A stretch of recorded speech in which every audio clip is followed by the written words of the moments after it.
Good afternoon, everybody. It is February 27th, 2025. I am so happy to have once again on the show. It's almost been a year, but we have Nathan Murdoch on the show, better known as Grav, here on the YouTube internet space. His YouTube channel is in the comments of the show.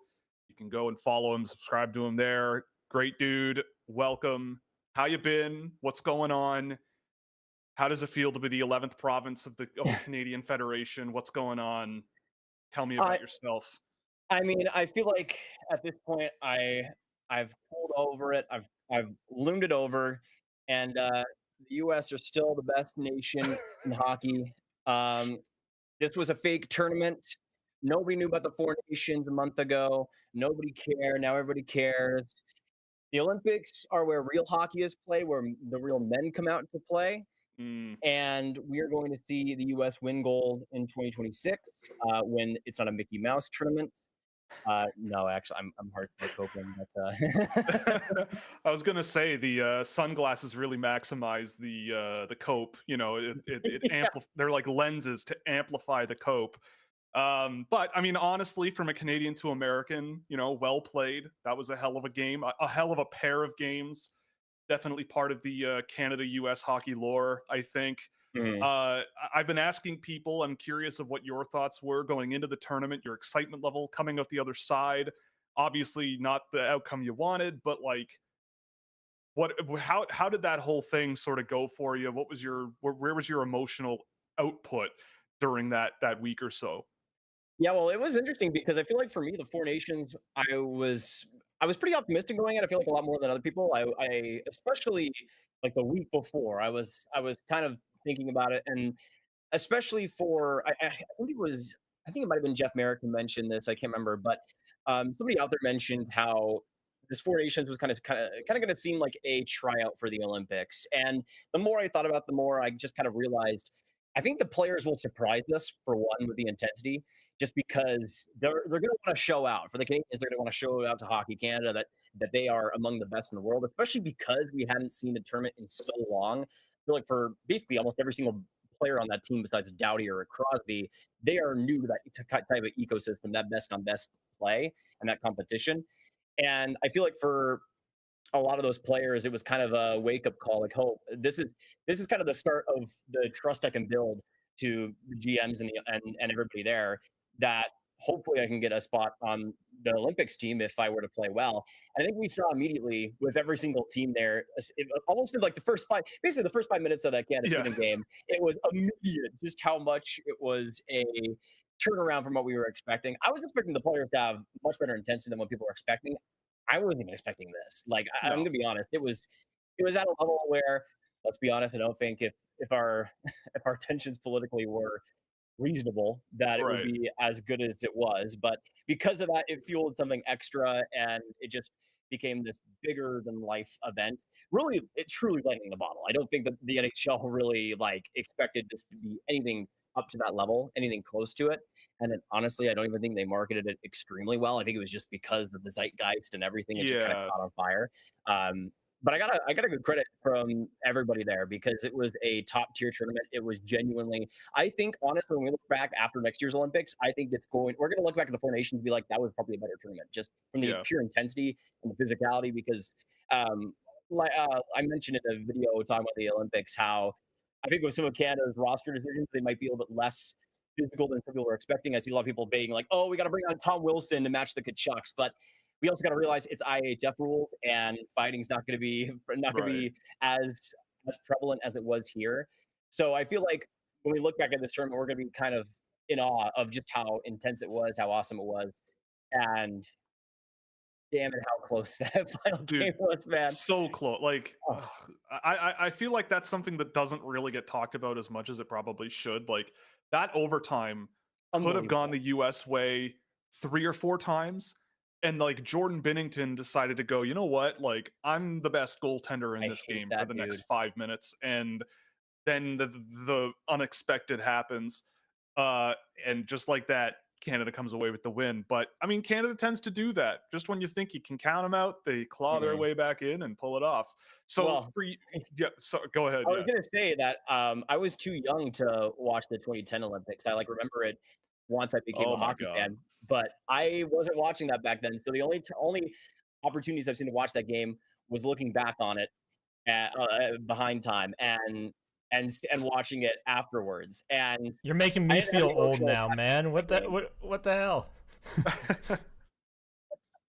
Well, that's the thing is I didn't have the emotional attachment to that game, and it felt like the Cardinals. Even though I've seen the game before, it kind of felt like my version of 2010, where it's almost beat for beat the exact same, right? It Right. feels like such a. I mean, the score is exact same exact result in overtime. You have the up and coming Canadian star. I mean, not really up and coming by David's case, but you know what I mean. The other one that hasn't been there before that's really put up on a big show. Personally, for me, I always friggin' saw McDavid coming up eventually in that game. I mean, I tweeted out that he's been way too quiet, like halfway through the second period, and that I don't like it. And then I really didn't like it in overtime. Right. Really did not like it. But I mean, as a Stars fan, I'm not the biggest fan of Binnington. So let's just say it didn't exactly help that he was prime Hasek in that overtime. Right. But it is what it is. So it's good that we got you on the show after a bit of a cool down period, a little get back Yeah. into the NHL swing of things. And you're still wearing the US jersey, but like I understand, I get it, So anyway, it was just a good time. I don't know. It was a great one. I agree. The Olympics are going to be even more ratcheted up because I don't think anything is gonna really change in terms of like you said, the zeitgeist. Yeah. I think it's just gonna continue to be a little touch and go. So we'll see where we are in a year. But you brought up the Stars, so let's pivot into the NHL. Your team, your Dallas Stars, are sitting second in the division. Probably gonna stay there for a while. Got a bit of a cushion on Minnesota. Mhm. A bit of a ways to go to catch up to Winnipeg. Just before we get into this, like, how have you felt about the Stars this season? They went out and got Cody Ceci. They went out and got Michael Granlund. I really like Michael Granlund, but two good additions to make. What are your thoughts on the season so far for them? How are you feeling relative to teams like Winnipeg and Vegas and other teams that are at the top of the Western Conference? Edmonton, blah blah blah. Where are you feeling? Where's the vibes for you as a Stars guy? Yeah, it's interesting because I feel like this year has kind of been a season in flux, mostly because of just the amount of injuries we've had. Sagan had an unbelievable start to the season, and then he's out for as long as he has been. I think he's going to be coming back this year, but it's going to be late if it does. We had Mason Marchment, who also was unbelievable to start out this season. It was crazy because in the first couple months of the year, you expect the Robertson, the Hintz to be the driving line, the driving factors. The Sagan, Duchesne, and Marchment line was genuinely in the first couple months, I believe, the best line in the NHL. Like they were unbelievable. The Marchment hadn't really had the greatest start in Dallas, but he really started going with the physicality, really started to find his game there with especially Duchesne. And then Duchesne's just been a rock star all throughout his time with Dallas, just pure offense, pure go, pure speed. And I just love that. But afterwards, you had the injury to Sagan, then Marchment goes down, and Hintz has also been out for some time. And now, of course, you got the injuries to Haskin. It's honestly kind of miraculous that they're still in the position they are, considering all of that.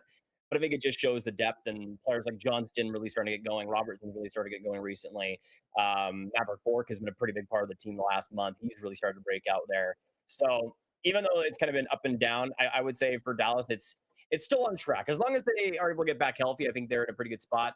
Though I still have some pretty big problems with the defense. The fact that our right side features CC Labushkin, Dumba, not my favorite type of players, but Right. it'll be interesting there, of course, with the playoff experience, the physicality. You can never count those guys out, even if we're not the biggest fans of them. Even though I would still probably like another right defensive addition, I feel like they're pretty locked in once they get their injured players back. So we'll have to wait and see. I mean, if we play Minnesota, I really like that matchup for us, but it'll really depend on what happens afterwards because Winnipeg's looking like, I mean, a juggernaut. Like truly, it Right. seems like whenever we think they aren't going to. Whenever we think we're gonna start to see them slow down, they just 10-game win streak. Yeah. Out of nowhere. I don't understand it, but I mean, they're a good team. You can't Yeah. take that from them. They have one of the best goalies in the world, if not the Kind of best. held up, And yeah. like they're doing everything right. I mean, them in Washington, they seem to be running away with it this year. As a Canadian, I think it was very interesting to see what Thomas Harley meant to the Canadian team at Mm. the Four Nations and how much of a role he quickly gave for himself and how valuable he showed himself to be. And I think a lot of Canadians up here saw him and went, "Oh, like we don't see this guy very much and but like he looks like he belongs on a team like this." Without a guy like Heiskanen now, at least for a little bit, like what's Harley's role to you on this group? Like how has his career sort of come and gone? And because he's really, I mean, I remember watching him when he was a kid and Mm. he's come a long way in his game. I think he was always really, really talented in a lot of different ways, but now you see him really sort of grabbing a major NHL role. What to you is like the value he brings to the team and kind of how far he's come in his game? Well, it's interesting because I think with Harley, he was always kind of like a sleeping giant in the star system. Um, he was obviously a first round pick for them, but I feel like they were especially starting to be patient with him. I think with some of the prospects we drafted in that couple of years there with players like Heiskanen and Robertson, it was a lot. It was pushing them to the NHL pretty early. Especially in Heiskanen's case, even though he had a solid rookie season, he was somebody that was definitely there as early as possible. In Harley's case, I feel like he was maybe the first prospect where they really, especially with the ones they drafted in the first round, where they really prioritized him staying in the AHL as long as they could humanly keep him there, because he was somebody that back in 2021 I thought was great for them in the AHL, but he kind of afterwards kind of had hopped between both leagues, and he was in the AHL full time as early as 2023. So he's somebody that was first on the scene pretty recently. But Mhm. I think the big turning point was the 2023 playoffs for the Stars. He got 9 points in 19 games there, started to get a second pair role almost immediately. And you can start to see how that extra development really helped his skating, helped his confidence, especially because he was somebody that I think started out in the AHL, was still really finding his game, finding that physicality, finding that edge to him. But even though he's not that big brute or anything, I think that strength has been something that has been really an important progression for him. And then the last couple of years, really, it's been unreal to watch. He's somebody that just is so effortless with the puck. His skating is so perfect. The edge work that he has is just to die for. He's the exact type of player that I think is what this Stars defense needs more of, and that's why I think he was somebody that was able to burst onto the scene so easily. Besides Heiskanen, you don't really have that premier puck mover. Harley though was right there and able to do that so easily, and I think for him has a lot of that potential is still kind of gone untapped. I mean, he's only on pace for 44 points this year, but I feel like his potential can be so much more. But I think one of the biggest things has been the goal scoring. 15 goals last year. 10, he's on pace for 14 again this year. He just is such a wizard from the puck and knows exactly the perfect opportunities to strike. But like you said, he was somebody that wasn't really a factor for the Four Nations until we saw the injuries there to the defense. Then he gets brought in, and I thought he was better than Makar in the games he played. I mean, that might be a hot take, but Makar is a fraud, and Thomas Harley deserves the Norris Trophy. So, Right. Okay, okay, okay. I mean, it can't Calm be that Makar down. was sick, you know, it can't be that there was no, illness going around. It can't be that. It's that Makar is no, crap. no. Oh yeah, yeah, got it. That was just normal. That was what normal Makar is, and the rest of the world is waking up to how mid he truly is. Right. Uh, The Harley truthers are coming out now. Yeah, exactly. got No, it. I mean Makar would be right there as well, but I think Harley, from like the first shift, basically brought the speed and the intensity that I think they really did need. It was fascinating to watch just how much of an impact he made. I mean, I think he was on his way to like some some like Dominican country or something until they called him up and was like, Yeah, "Hey, we need you," and he's like, "Okay, I'm coming. Might yeah, as I well." guess. Uh, Yeah.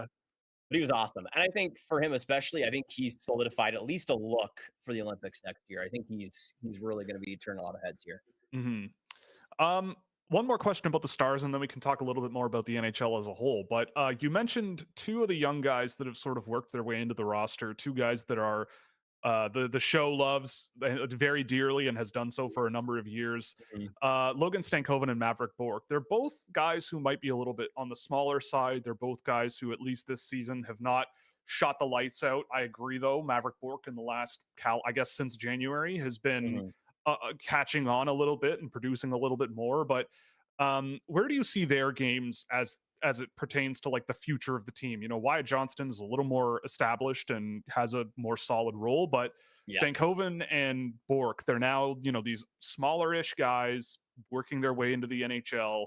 So what do you see in those guys and where they're going, or maybe what might be holding them back from that true sort of high-end offensive role in the NHL at this point? Well, I think we'll start with Stankoven because I think he's the most fascinating one this year. Because to start things out, he was almost immediately a fixture for the team, like almost immediately in that top six. Though I think mostly on that third line. And to start things out, he was brilliant. I think by like the end of November or December, he was one of the league leaders among rookie points. He was in that Calder race. I think since then, we've kind of seen him teeter off in his role. But I think the biggest thing that has been kind of the point of frustration has just been the lack of finishing. And a lot of this, I think, is because of how snake bitten he is. I think it's so many different posts and crossbars that just infuriate me because what he's actually able to do on the ice, you see it and you're like, oh my God, this guy is amazing. He's so fun. There's so much intensity, but he's just not getting rewarded for it this year. Right. And it is a shame because I think what we saw at the end of last year in the playoffs, he was such a dynamic player and really was able to showcase what we all know Stankoven has been made of for all this time. I think the big thing for him is kind of just getting a little bit more adjusted to those quick plays. Kind of especially in the offensive zone when the puck gets to him and he has to make a quick shot or a quick pass. I think that's kind of something that I think we see Stankoven kind of struggle with a little bit. That just really bang bang type of speed. But I think it's something where once the finishing gets a little bit better, once he's starting to finally get his groove going and starting to get that confidence back, which I think is a major factor, I think he'll be just fine. But he's also a player that's been all up and down in his role this year, hasn't really had a consistent line. And I think that's something that has kind of hurt him, especially in his rookie year, to get fully adjusted at least. So I think Stango will be just fine. But I think he's somebody that, even though he's kind of outside that Calder race now, I think in a different world, in a more luckier world, he would still Right. be in it. Right. Different universe. Yeah. And Yeah. then Bork is one that is kind of the opposite, where he started kind of in a smaller role, scratched here and there, and then now he's been playing on the first line at recent points as well. He's starting to find his scoring touch and starting to find his speed as well. So it's kind of like a tale of two sides, honestly, so far, where it seems like one player is getting a bigger role and getting a lot more luck, while the other, isn't, and it kind of Right. switches between the two. So we'll see how it goes, but I think both of them will probably just be blocked the most by just how much depth the Stars have, how especially for them, they are so balanced with the way they roll lines. You don't see the first line of Robertson, Hintz playing 3 minutes a night. You're going to see them a lot on a little bit more balanced roles throughout the lineup. So I think it gives guys like Stankoven and Bork more opportunity, but it also kind of limits their actual true points upside. But it still works, obviously, with the record and how they've been playing. So can't really blame them for that. Yeah, that makes sense. So, looking at the team as it is now, we're getting real close to the trade deadline here. Do you have a wish list? I mean, obviously, the Dallas Stars made a move already, traded a couple of picks, Mhm. and got a couple of guys that fill roles for the team for sure.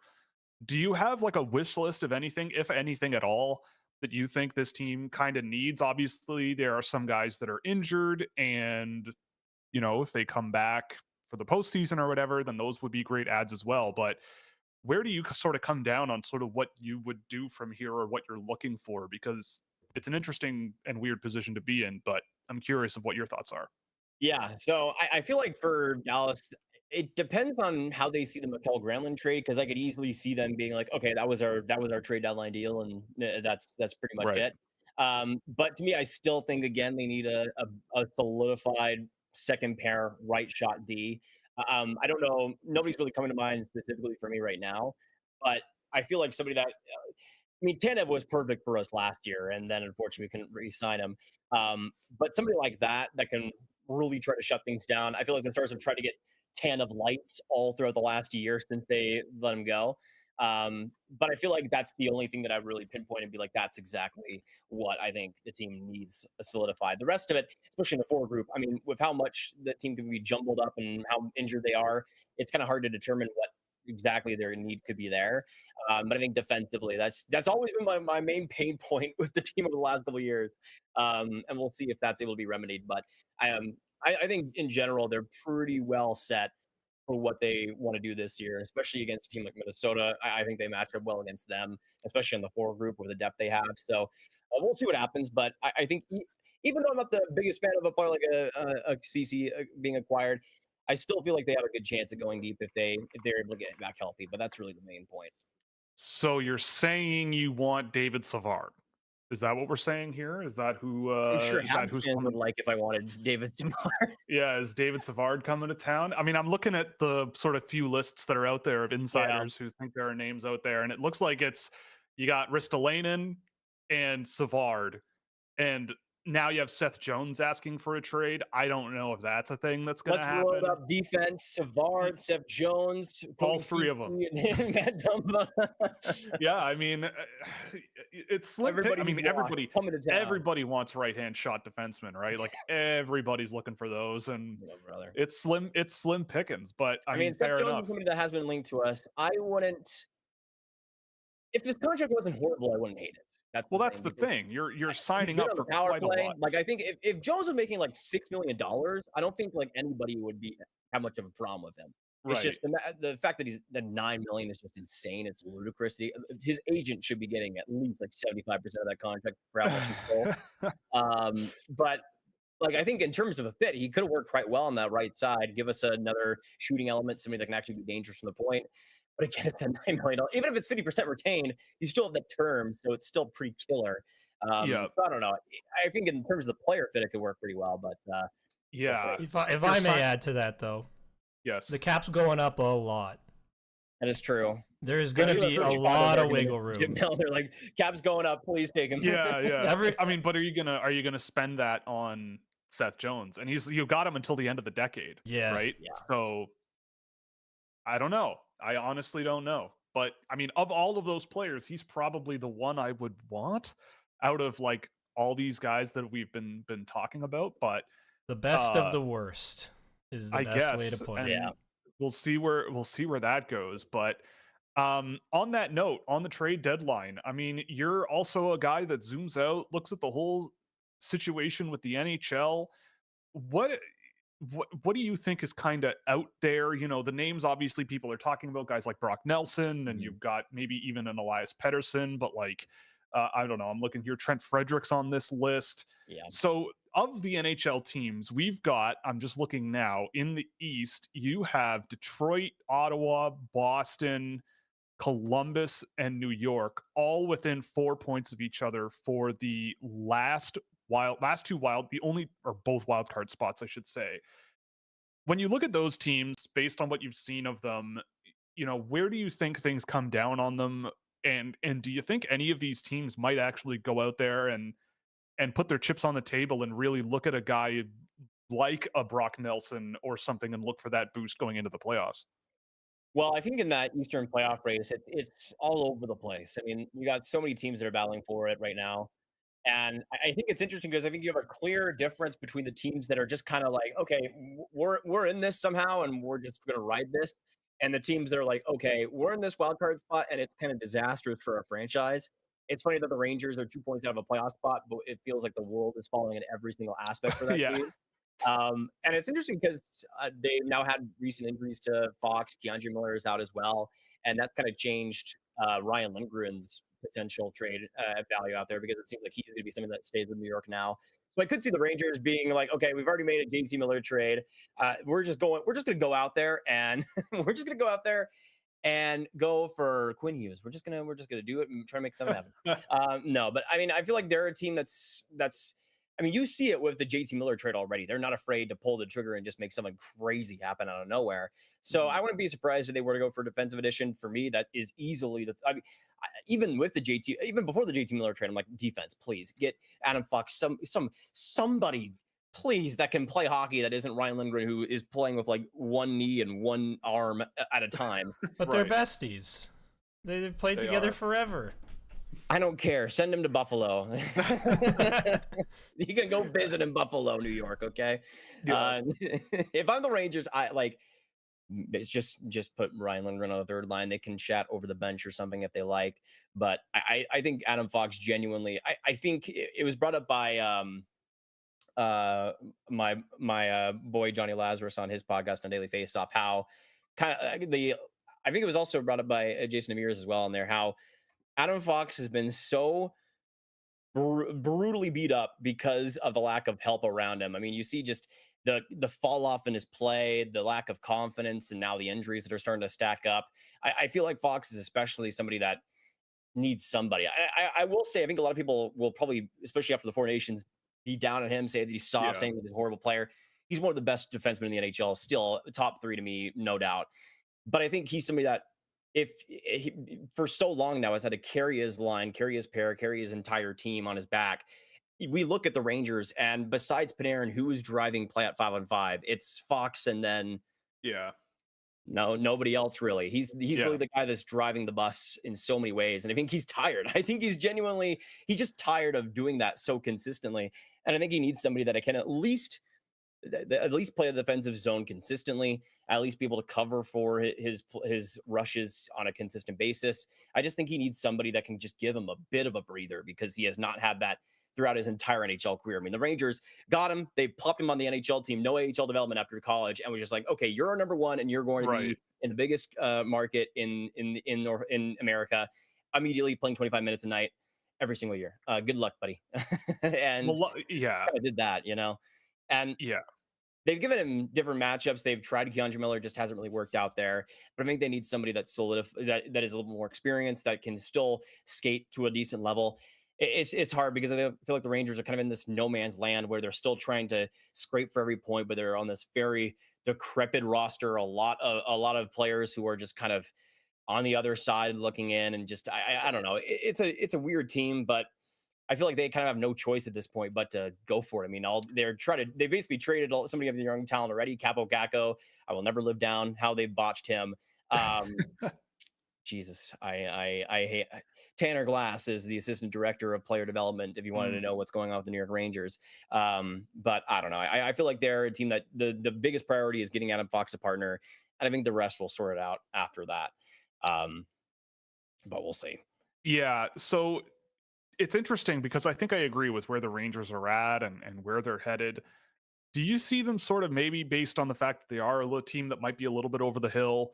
Is there anyone sort of around them in that playoff situation that you think they're kind of passing the baton to? I mean, obviously the Ottawa Senators are on one heck of a losing streak. The Boston Bruins have also been losing quite a bit lately, but they are all still in the playoff hunt.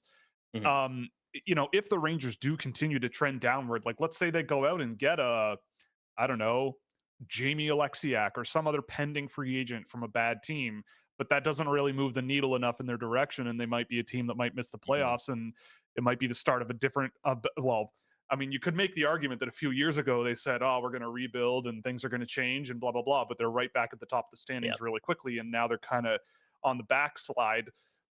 Do you see another team sort of picking up for them a little bit from here and going, you know what, if the Rangers are sort of down and out, we're going to be the team that steps up and grabs that spot that they thought they had, and all of that stuff? I mean, I look at Columbus, but they're a team that I think they've won a lot in overtime. They've got a lot of points outside of regulation that I don't know if it's super projectable. But I mean, I look at Detroit. I think Detroit's grown a lot this year. I put Marco Casper on my Calder ballot for February, and I think he's been really, really good for them in the last month. He's on their first line right now, and Detroit has been a bit on the upswing. So that would be where I'd put my vote. But I'm wondering where you kind of see, like, because I'm always interested in seeing these often very, very powerful powerhouse teams sort of on the decline, and see who kind of rises up and becomes that team that kind of replaces them a little. Yeah, that's an interesting question, because I feel like it's a good shout with Detroit. I mean, Marco Casper is just doing the Marco Casper thing. I mean, he is the exact same type of player as he was in his draft year, just a little bit faster, just a little bit more adjusted to the NHL game. I love that, because he's just such a dog out there, and that's basically all he does. And it's so much fun to watch on that first line. I will say one team that might be an interesting shout, because before this year, I think we were all kind of expecting them to be going in the rebuilding direction, kind of changing a lot of their upfront roster. And then out of nowhere last year, the 2014 Washington Capitals come out and are like, hey, we're unbelievable now. Just kind of take it. And I think this year, especially after last year, a lot of people were kind of up and down with them. There was a high PDO, the shooting percentage was unbelievable, and that was a pretty big factor. This year, I think we're seeing so much of the defensive prowess that Spencer Carberry put with this team, and we're seeing it really translated fully over this year. And we're starting to see so many players, especially on the younger side. I want to give credit so much to Washington's development because so many of those younger players have turned the page in a major way. Players like Dylan Strome have really found themselves. But even the younger players like Connor McMichael, he was unbelievable to start out this year. And a much better player than even I thought he would be back in his draft year. Washington Capitals have been able to get so much out of him, but their goalie development has been unbelievable. Just the way that team plays is just so much fun. They got so many different guys that are so lovable. And I think they're a team that would have otherwise been in the position the Rangers are in or worse. I mean, they have been a couple of years ago that were falling out of nowhere, but they just decided to prioritize their youth and not completely decimate the team. They could have easily gotten into a situation where they got rid of an Alex Ovechkin if they really wanted to. You know, if they really didn't care about ticket sales, they could have gotten rid of him and tried to go in this full scale rebuild. But they didn't. They held around with some of the top end guys they knew would still be a part of this team. They really focused on the younger players they already have. I mean, Alexi Protas. I mean, I don't even where the hell did he come from to be this type of guy? I never expected that. I always saw him as like, okay, he's pretty good defensively. You know, he has some good instincts. He has like 25 goals this year or something. Yep. How the hell is he? How is he doing that? I don't understand it, but the Capitals sure seem to. So I think they're a team that it's interesting because I feel like we've already seen so much chatter about different teams, even after like 1 year of the Capitals being this good, trying to replicate the system that they're going for. St. Louis is one especially that's been has been really interesting because we've heard so much about how they're trying to do the Capitals model as well, trying to rebuild through some of these younger players they already have on the roster, but keeping some of the guys they already have. And I think the retool is in now with how many rebuilds we've seen kind of go down the dumpster and continue to be there. Teams like Chicago that have really had a tough time getting out of that basement. I mean, Buffalo has been there forever. You have so many teams that are great examples of that. It's interesting because I think the turnaround has been pretty interesting because I think in 2010s or the 2000s, rebuilding, getting that first overall pick, getting a superstar player was almost guaranteed. And then you could rebuild after that. And it was easy. There was so many teams were able to do it and so many teams were able to do it effectively. Really, Buffalo was the only team that was consistently not able to do that, but it's also Buffalo. But this year, this decade, how many different rebuilds have actually worked? I mean, Detroit's still trying to get out of the basement after like 8 years of rebuilding. Ottawa's same situation. They're still trying to get out of the basement. They're not even in a wild card spot right now. They're still trying to get out of it. I think there's a lot of teams out there that are kind of seeing what's out there, seeing what the results have been and kind of changing a different direction. I think Washington was kind of the first team to do that. And I mean, it won't work for every team. Obviously, there's going to be different teams that it works for and different teams that it doesn't. But I think for Washington, they saw, we have a good young crop here. If we develop them with a coach that can do that and also bring the team upwards, it can be so much more effective. And for Washington, they had like a couple of years of being down in the middle of the NHL and then they're right back up. I mean, that's the perfect way to go about it, especially if a player like Ovechkin, who you still want to be contending for. They're pretty much the perfect case. But if you're going for like a bad team, then Columbus could be up there. But I would agree, Detroit is probably the team that is the closest to getting out of that dumpster, getting past that. I friggin' love Simone Edvinsson, man. He has been so good this year. I love that kid. Marco Kasper, as you said, is a good one. And just the dynamic play of Larkin and Raymond, those two together have just been such a treat to watch all through. So we'll see how Detroit goes. I mean, they had the Cop injury, so that can maybe hurt their chances a little bit, maybe make them a little more likely to go for a trade on acquisition. But definitely is Detroit because they're a team that I just love. I just find myself loving so many of their players. So we'll see what happens. Yeah, I agree. I mean, it is kind of interesting seeing how the strategy around a rebuild does shift quite a bit shifted, I should say, in the last little while. I mean, we say on the show all the time, like, just because your team is bad and you get these high draft picks, it doesn't guarantee anything. And if anything, these sort of non-lottery picks and everything are still very valuable, you know, and when I look at the draft, like it's pretty much all I do. When you get into the second round and everything, if you have a lot of second round picks, like you can still do really good damage these days. Like there are a lot of players out there who are really, really, really talented that get overlooked for one reason or another. You know, you look at Montreal with Lane Hudson. You know, you look at what a guy like Seamus Casey could do with New Jersey to start the year. He's been great in the AHL, like you said. Logan Stankoven, second round pick. You know, there's a few cases out there. I would argue there's always quite a few where you're like, yeah, you know, being bad, you get your chance at a really good player. But like, I was talking about this with some friends the other night, but like, because this is what I talk about with my friends, is the 2020 draft, right? You look at Lafreniere and Quinton Byfield, but then you look at the guys that went immediately after those guys. And I'm a big Byfield fan, but Stutzla, Raymond, and Sanderson have all become just great NHL players. And you've got Marco Rossi mixed in there, who has also become a great NHL player as well. And so it's like when you sort of zoom out and look at draft classes, at least for me, it's like, well, I get the feeling that the dividing lines between a lot of these players is not as big as it's portrayed. No.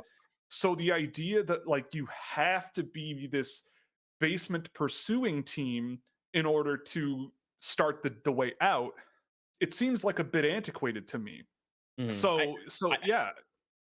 I mean, I'll let you finish. Oh no, I'm good. You go nuts. I was gonna say that, like, you mentioned the second round. Just look at like the 2024 draft. I mean, already Igor friggin' Chernyshov was the second round pick, which is just criminal. Right. It was criminal from day one. Well, he got a sunburn, right? You can't draft a kid who gets a sunburn. Yeah, but like even outside of that, Cole Hudson, 43rd overall. I mean, I did not expect Cole Hudson. No, to be I don't think this anybody level. did. Yeah, no. I don't understand it, but good for him. Obviously, a great summer for him too. But Teddy Stiga, our goats our goat at 55 overall. There's so much that can be left out with talent and potential that I just think is you always have a chance to draft somebody if you know what you're doing. You will be able to get value no matter what in the draft. But I think you brought up a great point that, like, how many years have we had a definitive first overall pick that has always been the definitive first overall pick for the draft, during the draft process, and then after the draft for years to come? Really, I think the only ones in this generation are going to be Celebrini and Bedard. But even, I think there's a debate between Celebrini and Demidov, for example. I think there's people that will, even though I don't know if there's much of a debate for Bedard, players like Fantilli and Carlson are going to be absolutely electric. And I think even though they've had some struggles here and there, they're going to be just fine. So I feel like, especially when we look at the teams that are tanking, it's not an automatic bid. It's not, you're not going to automatically get a first overall pick and change your franchise around. That's personally something that I've had a lot of growth into, because maybe like 5 or 6 years ago when I'm, like when I'm like 16, I'm like, well, it's easy. Just get a first overall pick and you're good. But I think the more we think about how these teams actually manage their rosters, how much the locker room does actually matter. I think that's something that is something that kind of gets thrown by the wayside, is that when you have a strong leadership group, when you have people that have been there and have been through different hardships and different situations, it really does help a lot of these younger players. I mean, we're seeing, especially for a player like Bedard, just how tough that is, even with a lot of the veterans that Chicago's had to try to bring in. It's so hard for these younger players to come into this league. And it's interesting because I think, especially now in the NHL, the whole league is so much faster. It's not just the first liners that are these dynamic players. You can have players like fourth liners, like Brandon Hagel was like a fourth liner like 3 years ago. And now he's somebody that's over a point per game, a dynamic force for Tampa Bay. There's so much skill throughout this league. And I think, especially now, it's a lot harder for first overall picks to come into the NHL immediately and dominate and be the effortless player that we all expect them to be. And I just think in general, it's so much harder of a league that it causes the expectations to kind of hurt these players in the end, in my opinion, at least.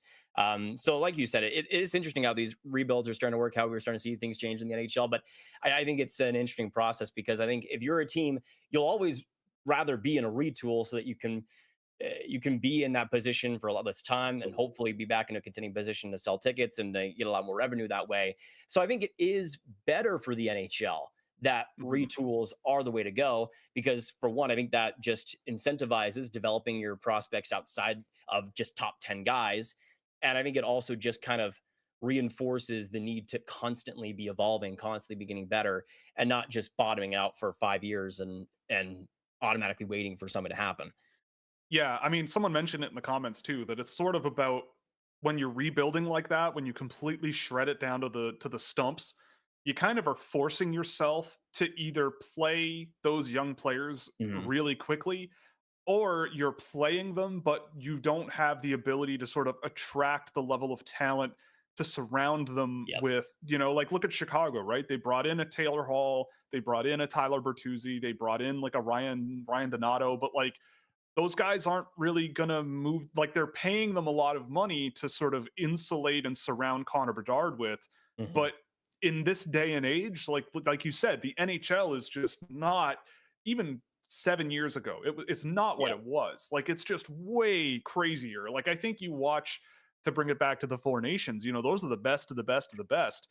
And I saw some people talking about, oh, it's bringing in a lot of new hockey fans, and they're going to be disappointed because the NHL is not always like this. But when the playoffs get going and you see sort of the best in the world really go, it is, no matter what, it is intense. Yep. And it is a great product to watch, right? So I think it's like if you sort of artificially put yourself in the basement a little bit too quickly and don't have this sort of more modern viewpoint on how fast the game is and building around that, it can be way more difficult to sort of do all of those things, because it is really difficult to find those talents, right? I'm looking at Dallas's roster and I totally forgot that they drafted Rupe Hintz, right? Like I totally, like obviously him and Jason Robertson, not first round picks.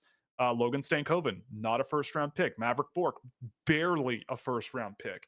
And so I was trying to remember in my head the last time the Dallas Stars were straight up not good, like I guess when they got Heiskanen. Yeah, 2017 was the last time. But like you said, I mean, that was an incredible turnaround, because they had really like one truly bad season, and then afterwards they started to get a little bit better, started to develop a little bit more, and then it was basically like 2 years, 1.5 years maybe, where they were bad, when they were in not good at all.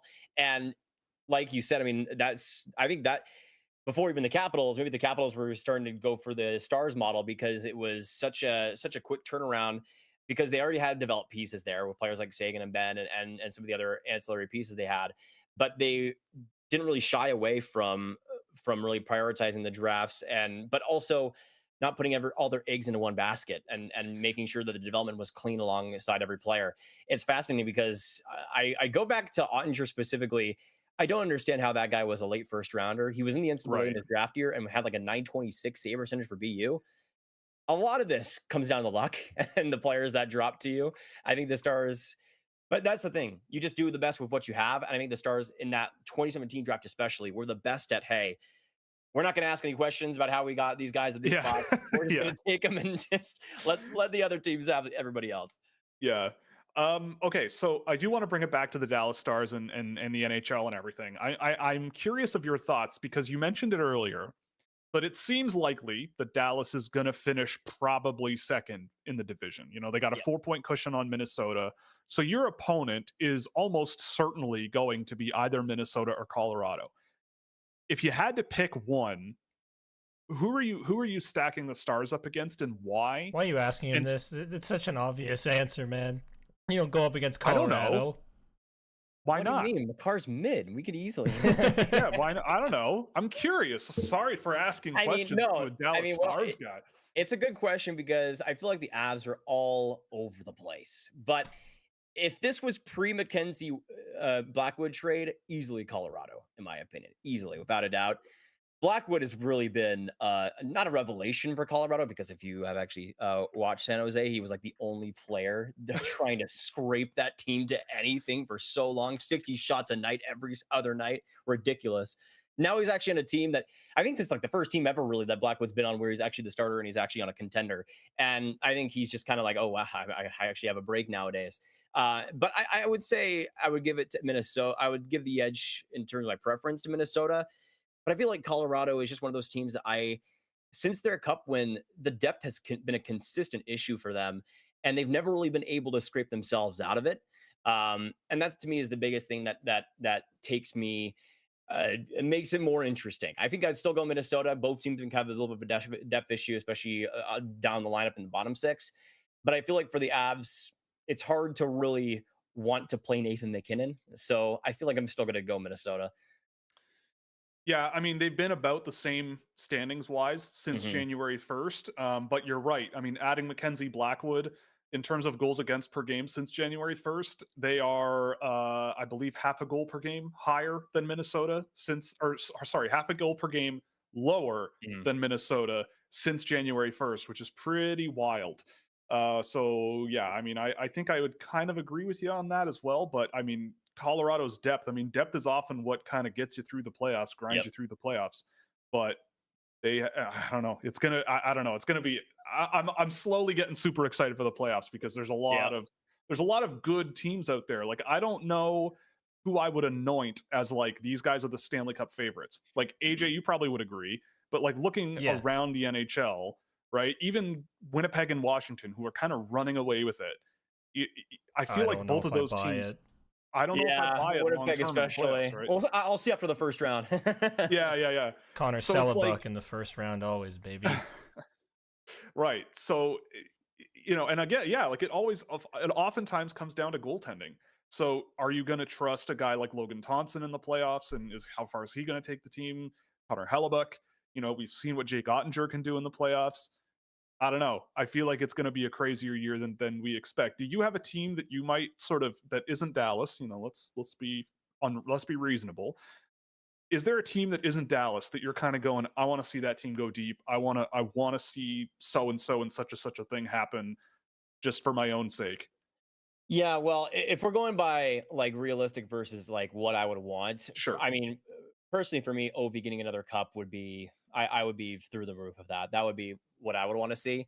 In terms of realistic expectations, I feel like, like you said, it's all over the place. I don't think there's one team that is specifically, they're not fraudulent, but they're also high up enough where you can expect them to go deep. Winnipeg, I think I think out of Winnipeg and Washington, I would give the edge still to the Jets, just because if Connor Hellebuck actually plays up to his standard, then that's really the big question. If he does that, then how stoppable are the Winnipeg Jets? Because their systems have proven to be so reliable, so physical, and the depth especially. I think one of the biggest reasons why Winnipeg has been so good is, I believe it was, I don't know if it's still together, but the Niederreiter, Lowry, and Appleton line for some reason has been one of the best lines in the NHL this year. Those three together, I think most have been playing on the third line together. That type of depth has been a big improvement for the Jets. So I feel like depth wise, they're in a good spot. It's just if Connor Hellebuck actually comes into play. And hey, I mean, I'll be the first one to say one of my hot takes going into the tournament was that Andre was going to steal Hellebuck's job in the Four Nations, because I thought that big game Hellebuck, you never can really know what you're going to expect. So I thought that maybe we would see a big change there. But give him credit, he was great. He was fantastic in that tournament. And hey, if he's able to build upon that, the pressure there, then who knows? But I would go realistically Winnipeg, but that's too boring of an answer. So I'm going to say the LA Kings. Oh yeah, Kings. attaboy. They were one of the teams that I was like, I don't know why I like them so much coming into this year, but I just do.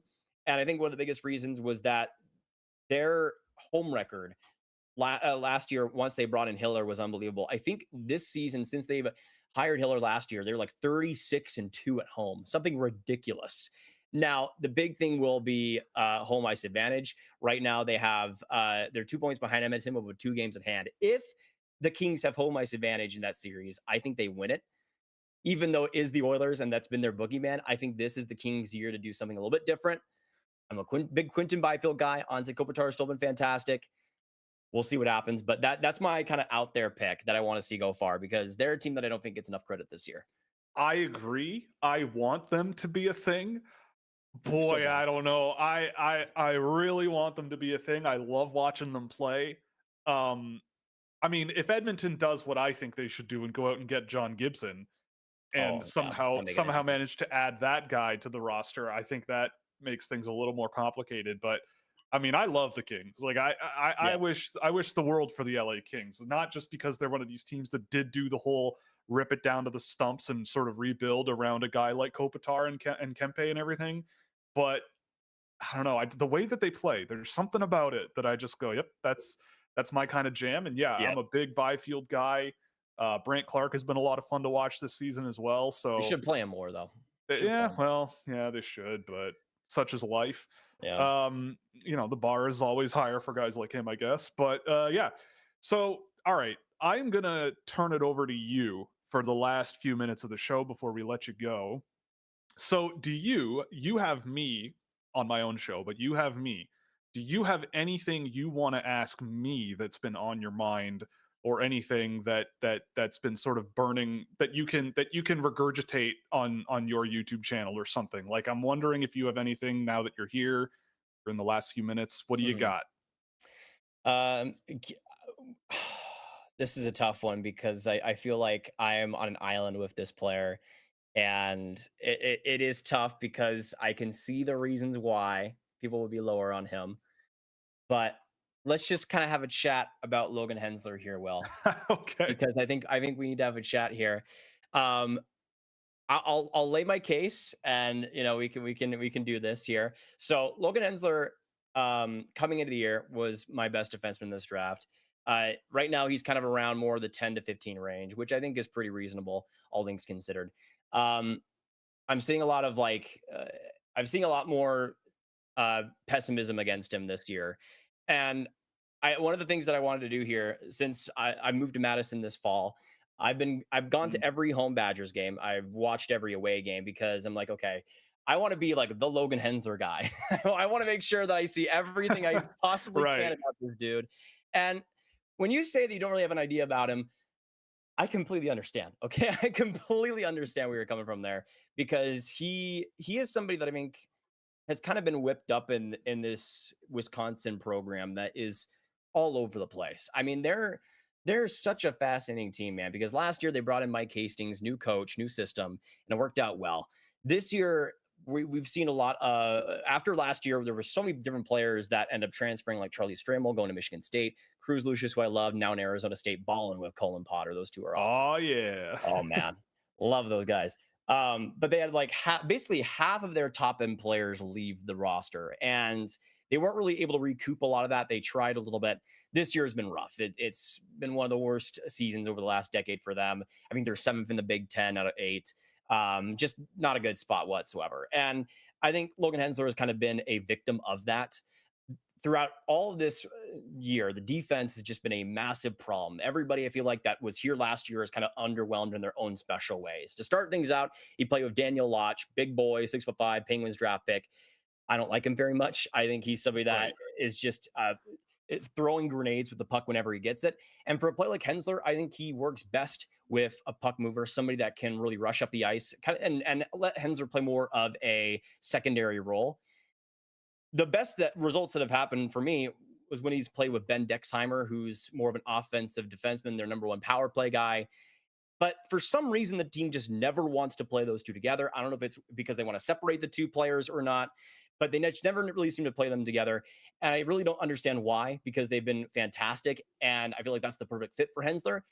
And I feel like in every single way, they've kind of given Hensler a rough time and a harder time in adjusting, because almost immediately he was playing first pair minutes in the NCAA, which is always going to be a hard thing for a defenseman, especially in the Big Ten with how freaking insane that conference is this year and how close it is. It's something where, I mean, Hockey East is the number one, definitely in the NCAA, but the Big Ten is right up there, in my opinion. Yeah. And it's hard minutes. Almost every single night you're playing against some of the best players in the NCAA. Even the last place team in Notre Dame. I mean, they have a player like Danny Nelson, who was awesome for the U.S. the World Juniors and is an awesome player in general. You have great players to battle against every single night. And I feel like in Hensler's case, that adjustment has been a very hard thing, especially to start things out. I think it was the confidence wasn't there, and that to me is still kind of the biggest thing that's kind of held his game back. Because I think when he really believes in himself, you can see how he can rush the puck. You can see, especially I've seen recently a lot more, how he's able to go from his own blue line and just go up in transition and just establish the play in the offensive zone. I think he has, with his skating, a lot to work with there, and there's so much there when he's actually feeling himself and actually using the tools that he has. That to me is, like, I think the biggest thing that still makes me a Hensler believer is that the tools that he still has, I think, are very projectable. They're very safe. They're things that I think NHL teams especially will be able to get a lot out of. I look at a team that I think is very likely for a player like Hensler, like the New York Islanders. They've already drafted Quinn Finley on the team, Zach Scholes on the defense. They're a team that I think would really like Hensler because of those projectable traits and a lot of what he does bring. But I think the biggest thing that's been a knock against him, and I would agree, is that he kind of doesn't know what he wants to be, because there are a lot of times where he can bring offensive flashes, a lot of times where I can see him play good defensively, but he also just has some moments where you question the decision making, you question the play with the puck, especially when he's getting pressured on the against the forecheck, and there's times where you just want to see more. Now, I'll be the first to admit I'm definitely biased at seeing him as much as I have. But to me, I think people aren't really understanding just how much of a difference there is developmentally between like Wisconsin and a team like Michigan. If Hensler was on Michigan, I feel like he would be a bona fide top 15 pick in this draft, just because the way that Wisconsin plays, they don't expect a lot offensively from the defenseman. It's not really a situation where you're expected to be fancy with it or really show off your offensive skills. It's much more of a balanced defensive structure. And I think in Hensler's case, it's kind of left him in a weird spot with what he wants to do. But I think he has gone a lot better over the last few weeks. I think he's gone a lot better over the last couple of months. There was one series that I saw again when I went to Minnesota. A fantastic games, the Gophers and the Badgers, always amazing. And those two games, what we saw out of Hensler was just brilliant. The skating he was able to provide against big time players like Snuggerud and Brody Lamb and a lot of really fun offensive guys. He was able to shut them down pretty well. And he's somebody that I can see where the complaints come from. I can see where the cons are for a lot of people. But I feel like he's just somebody that once he goes into a new system, or at least next year, gets a bigger role, especially on the power play, that I think things will naturally start to be a lot better for him. And I just think he's been a victim of just how sad to watch that this Badgers team is, man. It is rough sometimes because it's really just Quinn Finley and that's it. And it's just not a lot to really attach to. And I think in Hensler's case, he's kind of been a victim of that, but I'll let you talk about him. Yeah, I mean, I'm glad you brought him up. And I before this show, I didn't know you had moved to Wisconsin, and you have seen so much of him. I mean, I have all the time in the world for my view of Hensler to change. I think that there's a lot that, like, when I see him at his best, it's usually when he's at his quietest.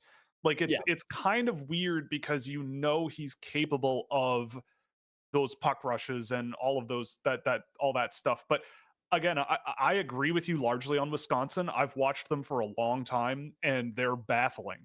It's a very, very strange program. Like, I remember Yeah. watching Charlie Stramel there Oh. and going, I see what they're trying to do with him, but they're not getting it out of him. And I'm not sure they're gonna. And I don't think he likes playing there very much. Like, there was just something He did not. there. There was just something about it where I'm like, something's funky here. And Yep. now that he's in Michigan State, I watch him there and I'm going, yeah, I think there's a bit more of a fit here. And like, I think David Carl deploys him better, probably motivates him better to play the style of play that he has. So with Hensler, I think it's one of those things where I'd be fascinated to, like, totally off the record, just talk to him about his experience at Wisconsin, because I do think there's a different side of him that we don't really see a whole lot that makes it really hard to evaluate him. I will say, I agree. I think this year's defense group as a whole is kind of okay. Like, Yeah. obviously there's guys like Schaefer and Murtka and Smith and all these guys who are good defensemen. And Hensler, I don't think he's that far behind those guys. It's just a matter of what is he, you know? And if I look at a player and I go, I don't know what your role is going to be in the NHL, that's when I kind of get a little bit spooked, especially with a first round pick. But in a case like him, it's kind of like, I'm not jumping to that conclusion right now. I want to do my homework, do some legwork, and really sort of see what's going on under the hood there, and like see how he sees himself and how he wants to play and sort of whatever. Because I do think that there are things where I watch Hensler and I'm going, all right, he hasn't really done a whole lot. He's kind of a bit of a passive guy and sitting back and whatever. But then it's like a lot of his breakout passes and simple sort of plays are just done really solidly. You know, he's got really interesting pass vision from time to time. Like, I'll see him get a puck in the corner and then just sling it around the boards to nobody. And I'm like, what are you doing? But then there's a man at the red line wide open catching the opposing team on a shift, right? So it's like, okay, I kind of see where you're coming from here, and I see that there are tools and a mentality here that's really positive. But it's like, is he more of like a mobile stick first defenseman on the rush defensively? Well, maybe, but is it that high enough of a level to be an NHL player in that role? He's a physical player here and there, but is it enough to be that in the NHL? Is that, like you said, the Islanders, I think, is an intriguing proposition, because I think the Islanders can look at him and go, they did the same kind of thing ish with Cole Eiserman last year, where he's a bit of a player where it's like, yeah, the goal scoring is there, that's for sure. But there's like all these other elements to his game that you don't really see as much, right? He's a physical sort of guy who loves to run around and do the thing. And you kind of are trying to massage him into what like the best version of himself is, but you don't exactly know what that is. So with Hensler, I feel like there's a bit of that going on too. Yep. So it's interesting that you bring him up. Like I don't really know. That's fair. I actually have a game of his ready to go in the next probably few days.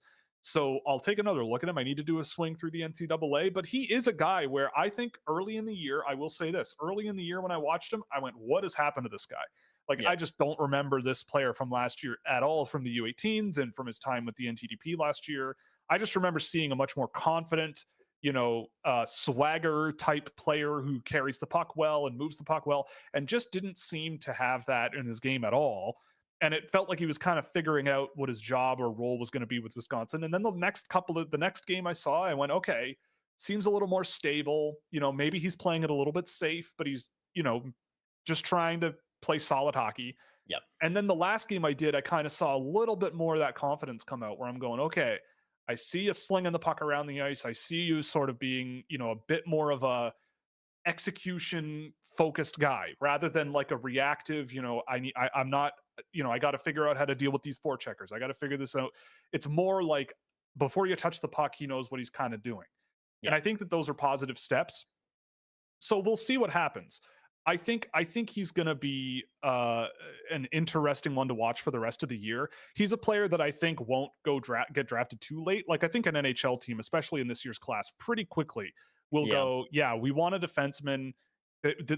Schaefer's off the board. Mertka's off the board. Maybe Jackson Smith is off the board, and you just kind of go, you know what? He's got size. He moves the puck pretty well. He can skate pretty well. He does a lot of things pretty well.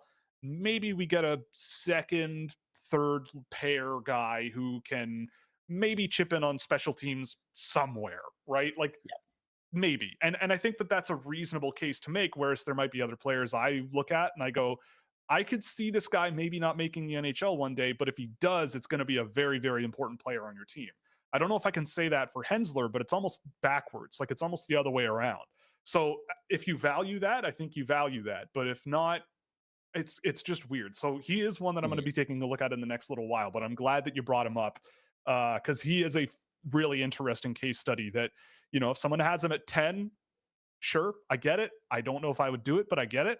And if someone has him at like 27, like I have him in my early 20s, I could also see that too, like a solid guy, late first round pick ends up filling some kind of role in the NHL. That's a decent pick, right? But if you think more of them, you think more of them. And so I'll be checking them out in the near future. And maybe I'll be on your team by the end of the year. I'm glad we can iron this out, Will. Exactly. Yeah. We're taking baby steps. Reconciliation between our two nations, Exactly. Yeah. Anyway, thank you so much, Grav, for coming on the show. It was really great to have you. I'll turn it over to you. Plug whatever you want. Obviously, his YouTube channel is all over the place. You can just search it or scroll back in the chat on this, and it's in there. I'll turn it over to you. Take your time. What do you got going on? Fire away.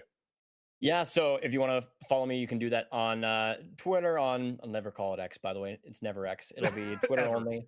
You can follow me there at Nathan Gravity or at YouTube as well. Just search like Grav Hockey or whatever you want to do, Gravity, whatever it might be, and you can find it there. Doing a lot of stuff for the trade deadline this year, even though it seems like a lot of the trades have already happened, so it makes things a little bit more funky this year. But yeah, a lot of my draft stuff there too. Recently, I've come on board onto the train that Michael Misa is the number one prospect in this class, even though I'm American and I love my James very much. So I can't really deny Misa at this point. And I think a couple weeks ago I made a video about him, so you can check it out if you want more draft stuff there. But if you haven't already, make sure you subscribe to Scouching, the absolute best out there. And thank you guys for having me on. Yeah, anytime, man. You're always welcome. Yeah, man. Come back soon. I will, to talk more Hensler for another 2 hours. Yeah, there you go. Yeah, 2-hour Hensler talk. For how much I've watched him, I needed some outlet to just put it all out there, so I appreciate That's what we're here for, man. That's what we do. So anytime you want to talk Hensler, I'm an open book. But thanks again for joining us, and we'll see you soon, eh? Thank you, guys. See you guys. Right. See Take ya. it easy, man. Wowee. What a nice fella that boy is. It shocked me when he said he didn't remember the 2010 Olympic final, because I was drinking alcohol watching that game. So, oh boy. I remember it. Yep. I turned 35 this year. So there's that. Oh boy. Yeah, that's me. Oh, I turned So- 25 this year. Yep. Turn, not turned, but turn. Anyway, AJ, now that he's gone, do you want to talk behind his back? What's going on? Absolutely. How you feeling about that? I can't believe you didn't pick the hour- Leafs to win the cup. I know, right? Unbelievable. Unbelievable. Bad take factory over here. Good times. But anyway, yeah, thank you so much to Grav for coming on the show. It's always great having him. Super, super great resource. Works his tail off to do what he does. Really, really great to have him around. So I don't know. Do you have any general thoughts on that from what we talked about or what's going on? Or should we just move straight into questions? Oh, I told you. Get through this? You should have picked the Leafs. Go Leafs, go Leafs for cup. So that's it. Clear, Just Leafs for clear cup. number one. Clear number one. Got it. Besides, I'm pretty sure they beat the Kings this year. So just saying. Just saying, Okay. All right. I'll double check that so I don't look like a doofus, but I've already made myself look dumb this episode, so it's okay.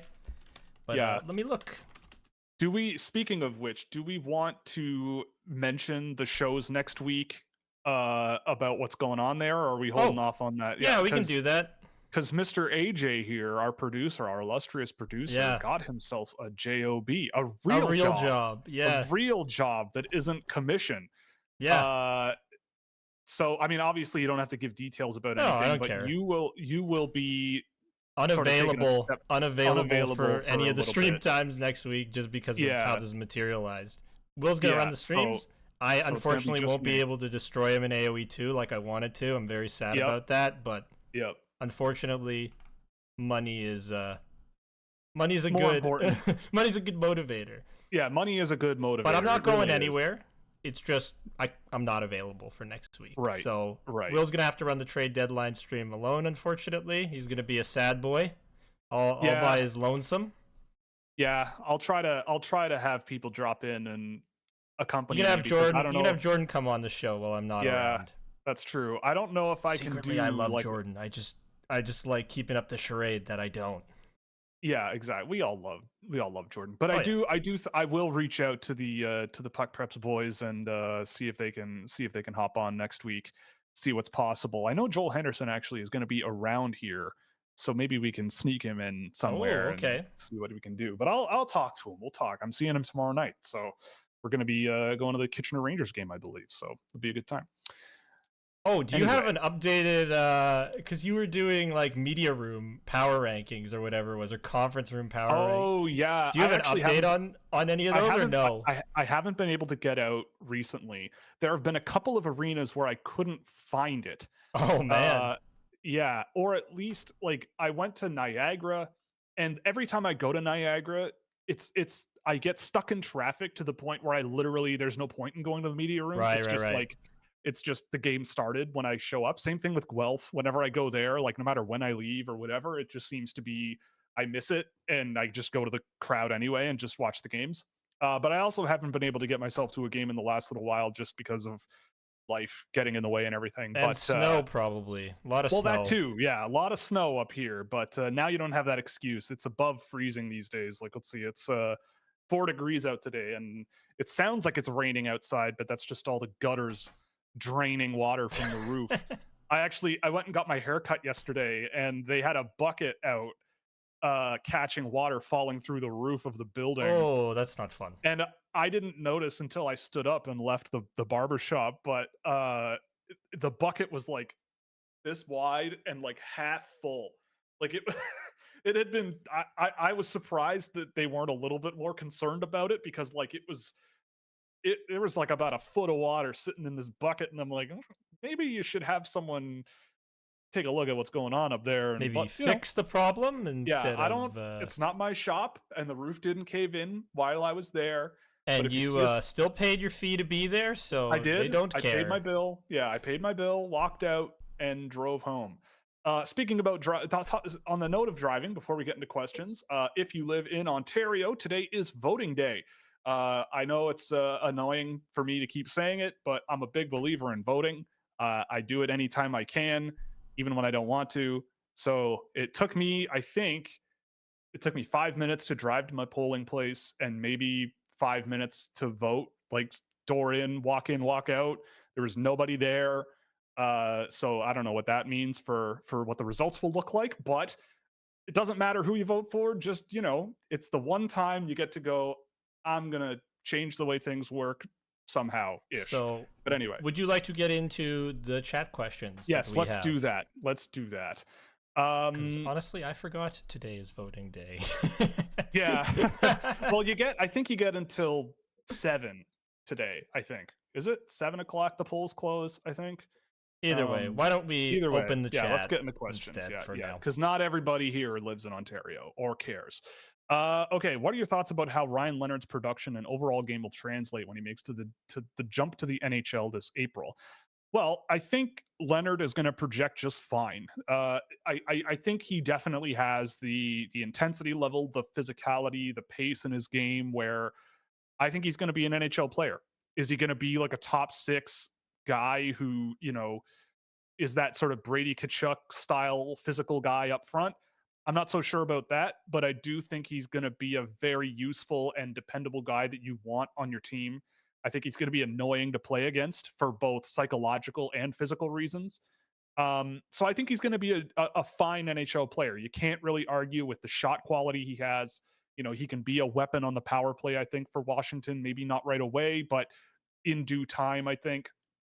And I think when I look at Washington's roster, I think he fits in at least to give him a shot and see what he's capable of there. Yeah.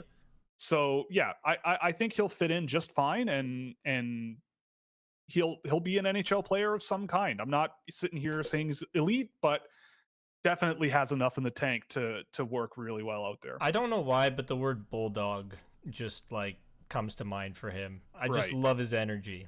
Yeah, he's an energetic finisher, like that's his thing. And he'll get under your skin a little bit too.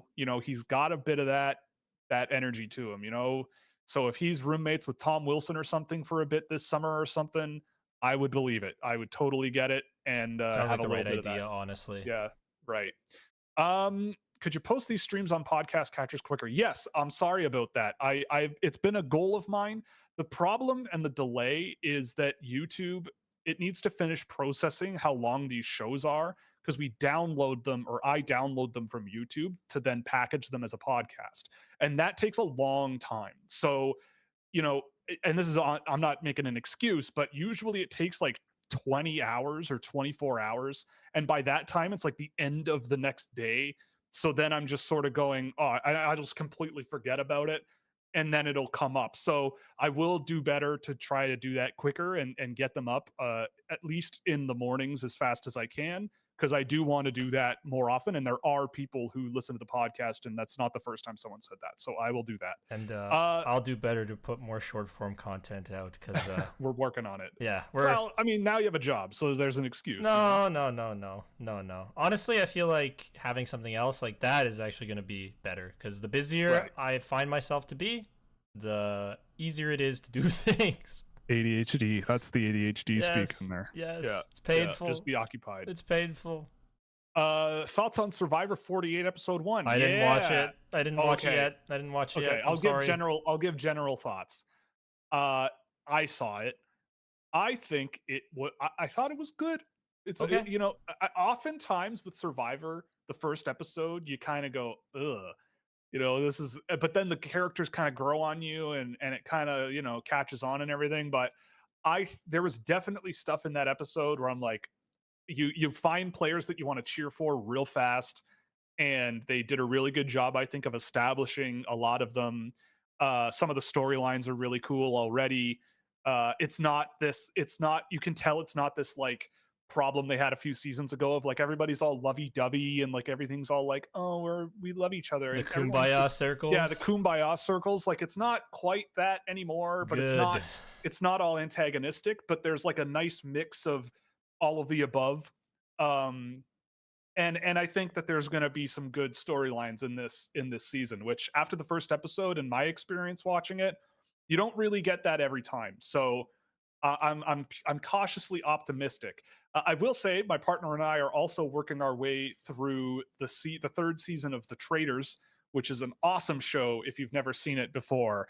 And with I think, hands down, the best reality game show host contestant or reality game show host in the whole world, in Alan Cumming. One of the best, like, he's the best. His outfits, his accent, his mannerisms, his everything. It's the best. So if you haven't seen that show, definitely go watch it from season 1. And yeah, we're in season 3 and it's great. Okay. Just watched discussion with Scott Wheeler. I liked the height versus weight discussion. Feel weight is more important too, but also a lot easier to change. So how much does either really matter? Well, I mean, to me, it's like it's like saying any other discipline in athletics. What matters, right? Everything matters, right? Everything matters to a point, right? If you're talking about, pole vaulting, obviously there are factors that definitely matter more than others. But in hockey, it's just a different vibe and different circumstance, right? Like, in my view, like, I'm not super picky about specific little things that change things one or the other. I really only care about a player's impact on the game as a whole.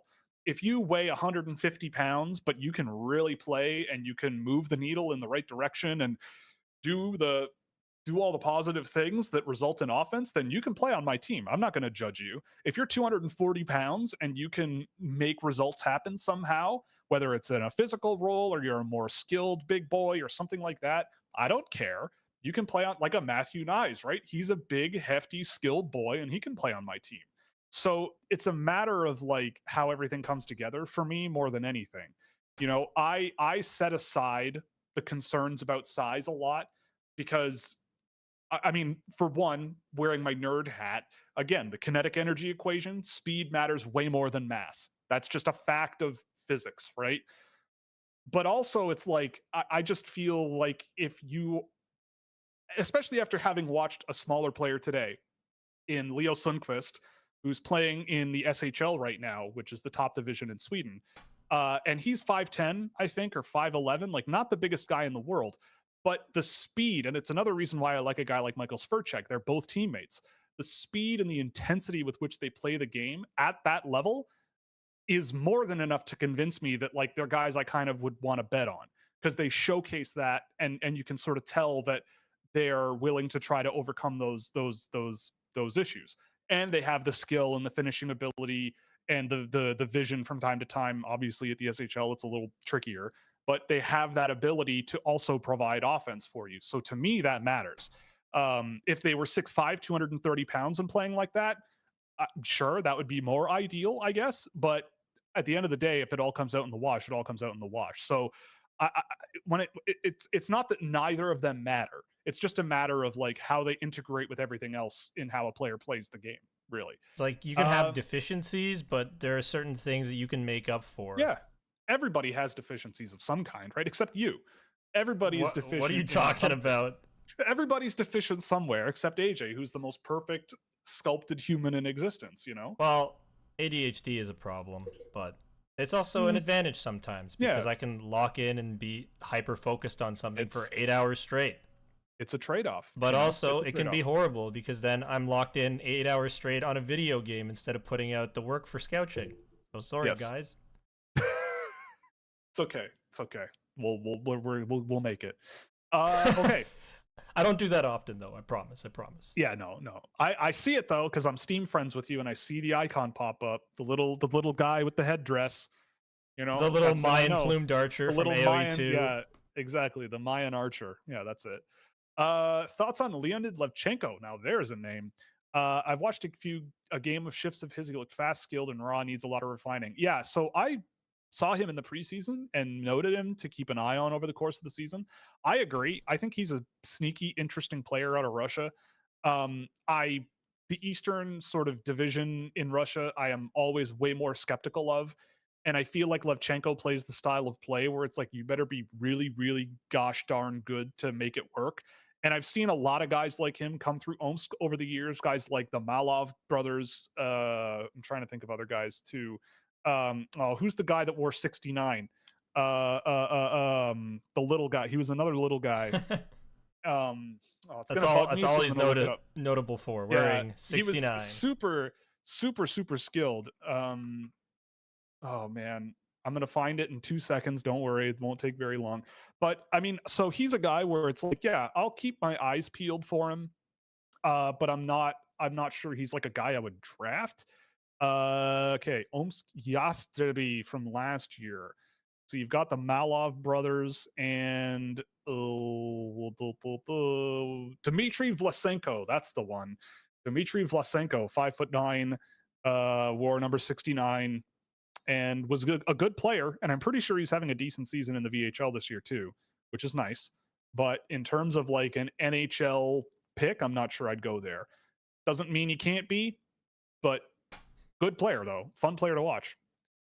How would you rate guys like Misa and Hagens against Demidov, Michkov, Fantilli, and Carlson? So I probably would put Misa after Demidov. Ooh. But like but it's because Demidov is, I mean, it's like the difference between, would you rather have like I don't know. I think the creativity and the skill level Demidov has puts him right in conversation with him. I mean, Misa being a center and so good at it also factors in. But I mean, Hagens, I probably would have last out of that group after Michkov and Fantilli and Carlson. I think Fantilli and Carlson project more easily to a good NHL role like they have already. And Hagens, I think, is going to be a good NHL player, but I'm not super convinced he's going to be a center in the NHL one day, at least in my world. But so for me, if I had to put him in order, I'd say don't care between Demidov and Misa, and then Michkov, Fantilli, and Carlson. I'd say I don't care, and then probably Hagens. I care. You better put Fantilli as high as you possibly can. You know how I feel about my boy. I do. I love Adam Fantilli too. I can't lie. So awesome. How do you view the Washington Capitals prospect pool of Leonard, Hudson, Protas, Parasak, Chesley, Matejko, and Mugli? Well, I mean, Cole Hudson has been magic this season. Obviously, an unbelievable World Junior. I don't know what the heck happened to Alexei Protas, or what devil or demon he paid off to turn into such a successful NHL player. I wasn't a fan of the Parasak pick in the first round. There were a lot of other players I would look at. I didn't even have Parasak ranked last year. Chesley, Matejko, and Mugli, I think, are fine. I think Matejko is a guy who, I mean, it's kind of like Protas, where you draft him and I'm kind of going, well, okay, like he's big and he's got some traits. And I guess like if Matejko develops really, really well in a lot of different areas, I could see it really working, because he is a guy who is decently skilled for a big guy. He's got pretty good finishing ability that I think projects to the NHL. He goes to the net, follows up on chances. You know, he'll get pucks in deep. He'll do all those things that coaches need. But just in terms of like as a well-rounded player that can defend well and play well in transition, I'm not sure he's quite there, but he could be. I can't say he won't be. So I think, I mean, here and there, I probably would have done things a little differently if I were Washington. But at the end of the day, when you hit on picks, especially if you get a good player out of Hudson, and maybe you get something out of a Matejko, and Leonard is going to be an impactful player, then you've done pretty well. Thoughts on Isaac Howard's NHL timeline and ceiling. So Isaac Howard is, I think he can go back to college still. He's only in 04. So he's played, I think, 3 years in college. So yeah, this is his third year in college. He could go back for another. I mean, I've seen him here and there with Michigan State this year. And I don't think he's the type of player where it's like he's going to jump immediately into the NHL. I don't think I would do that if I'm Tampa. I would probably send him into the minors and give him a season there. So I think that the whole thing would be like, if he is ready to go and he's willing to do that AHL first kind of thing and work his way up. But if he's kind of going, nah, you know what? I think I'd rather sort of cement myself as an NHL option, and I don't really want to go to to Syracuse and play. Going back to Michigan State, I don't think would hurt him, because they're still going to be good. And so, yeah, I think it could go either way. If I were Tampa, it would really come down to just like what he wants to do. His ceiling, I think, is really high. Like in terms of pure skill and offense, so good. Like I think he's just, you know, he's a top 6 guy that I don't think regresses to be a bottom 6 guy. Like he's gonna, and he probably will get a chance with Tampa, considering they don't have a ton of like long-term development coming in terms of scoring depth and guys who could play up their lineup. And I think a guy like him will be important in terms of keeping Tampa competitive as their older guys get older. Oh, there was a question for both of us and I missed it. I know Grav released the best players, well, not yet in the NHL, and I'm wondering, I know that I don't make one, but I'm curious, who are the top 10 prospects not in the NHL? Well, I mean, yeah, I don't make that list, but I mean, right off the top of my head, I could probably go guys not in the NHL. You know the In no answer. what? For the first one, Well, at least. Demidov, Yes. like Demidov. I'm just looking at my list here. I mean, Demidov, hell, Perek, Berkeley Catton. Is this in any particular order? I would imagine Oh, not. no.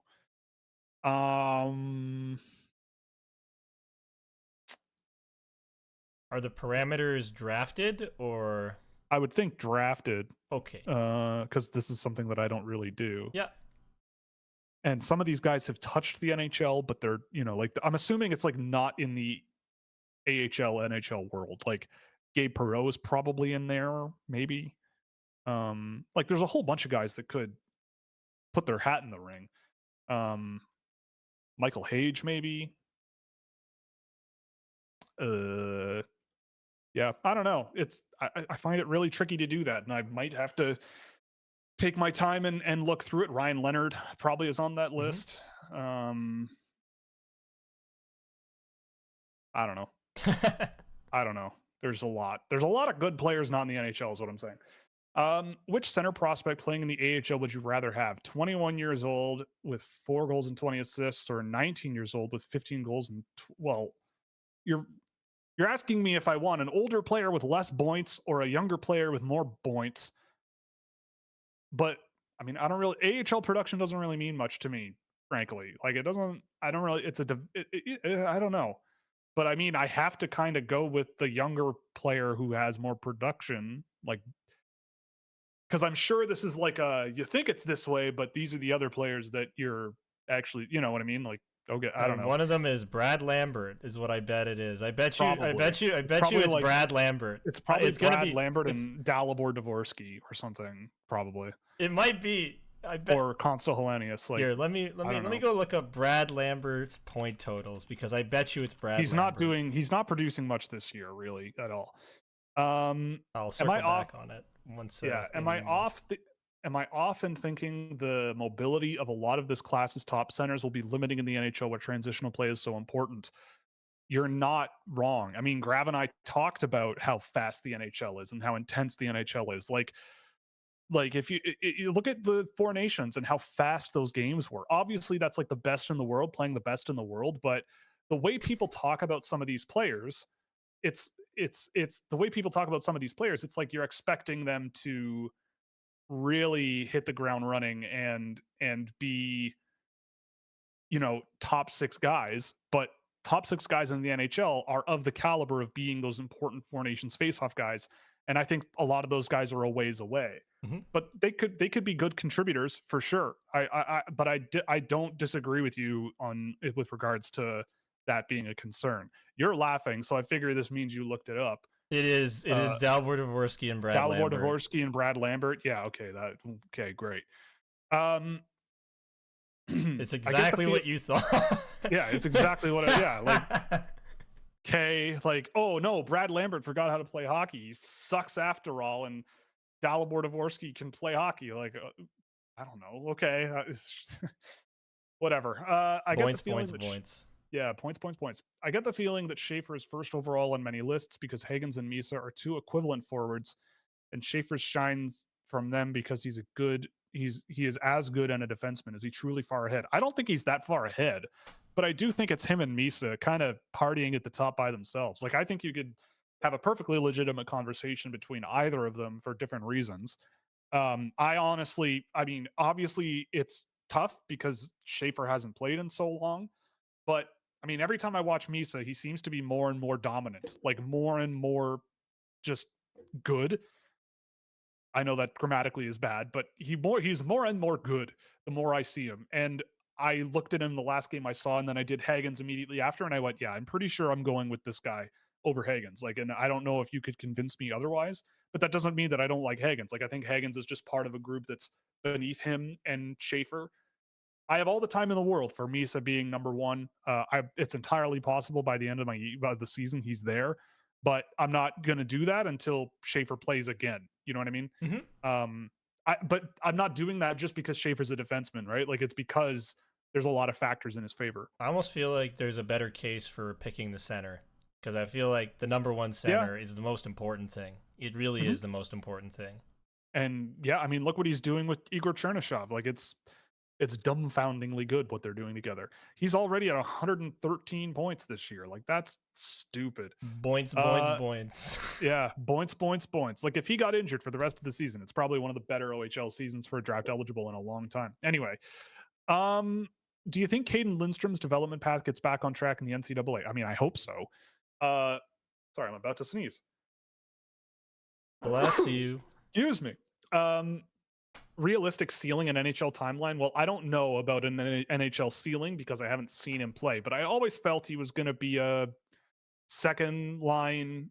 At the worst, I would say he projects pretty decently as a third line physical guy who can play up the middle if you need him to.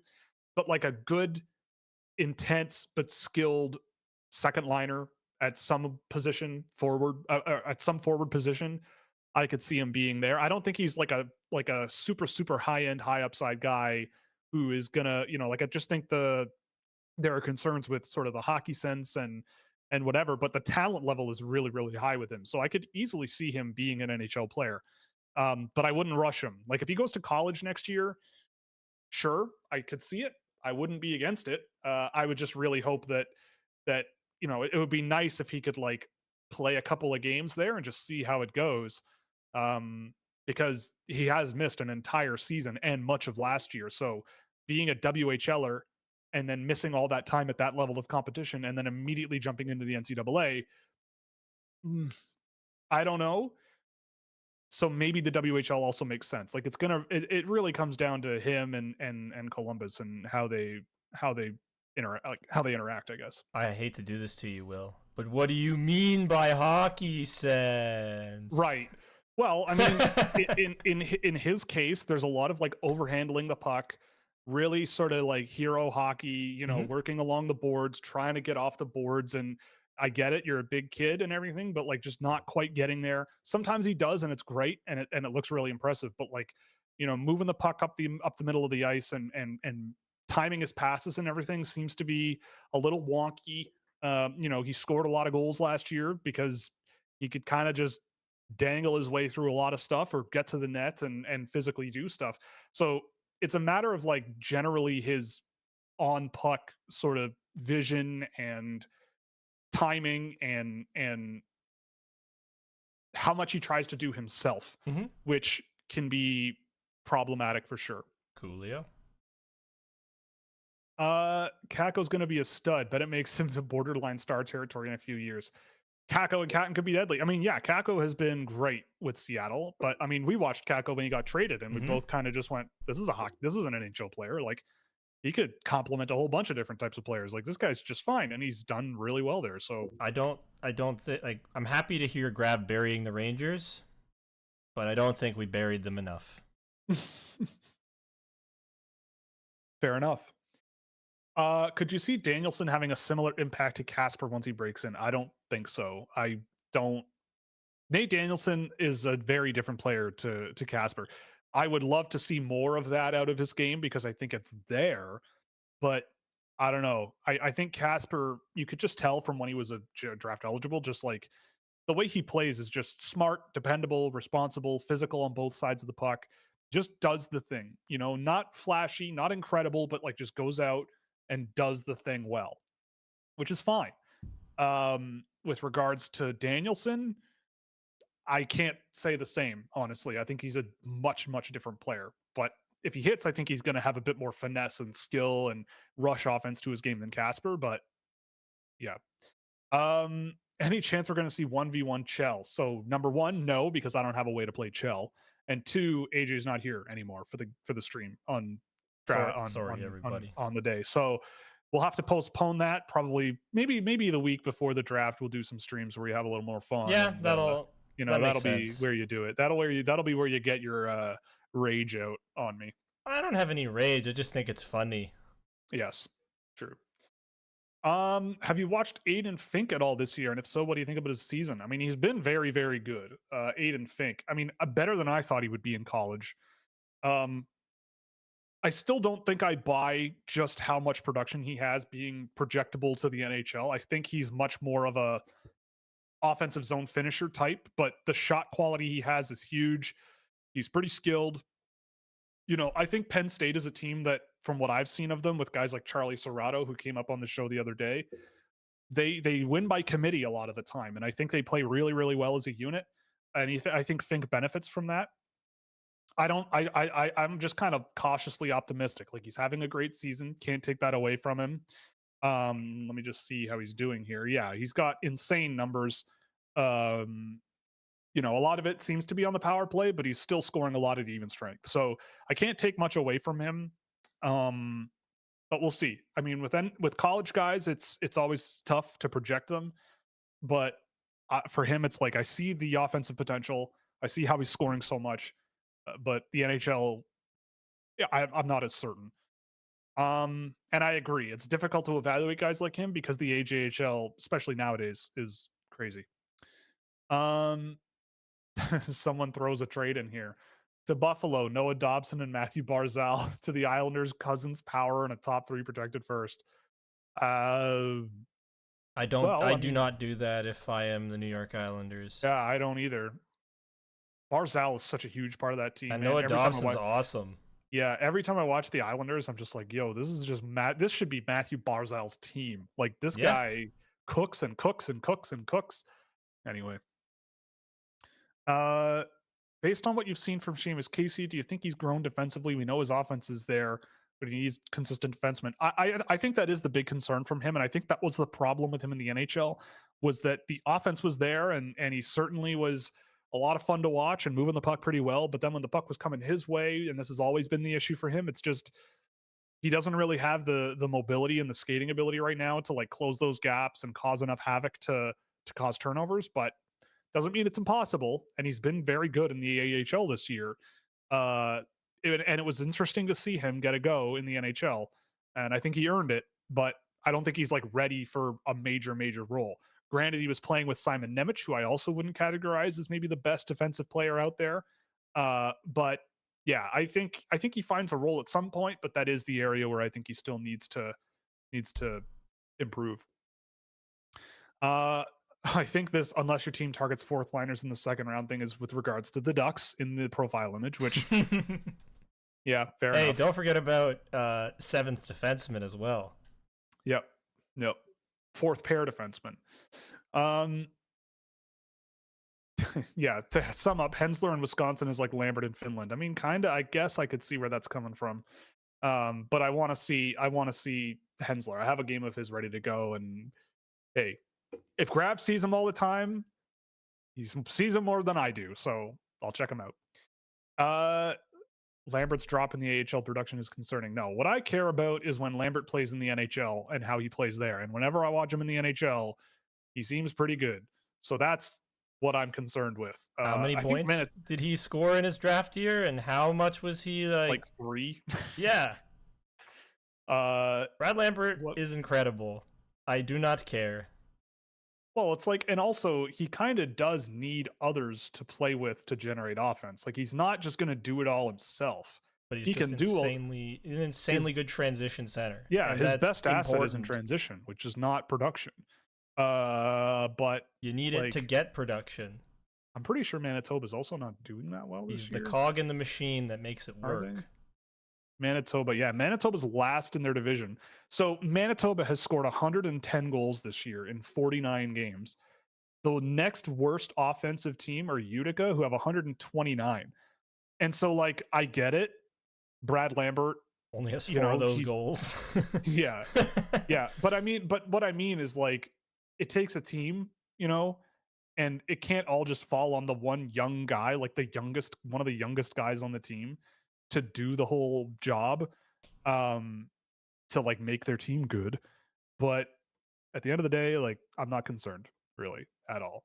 And Mhm. honestly, if he were drafted by like Montreal, I feel like he'd be in the NHL and we wouldn't be batting an eye because I think his role, teams like him could use guys like him. And he'd have the Glaze factory on his side.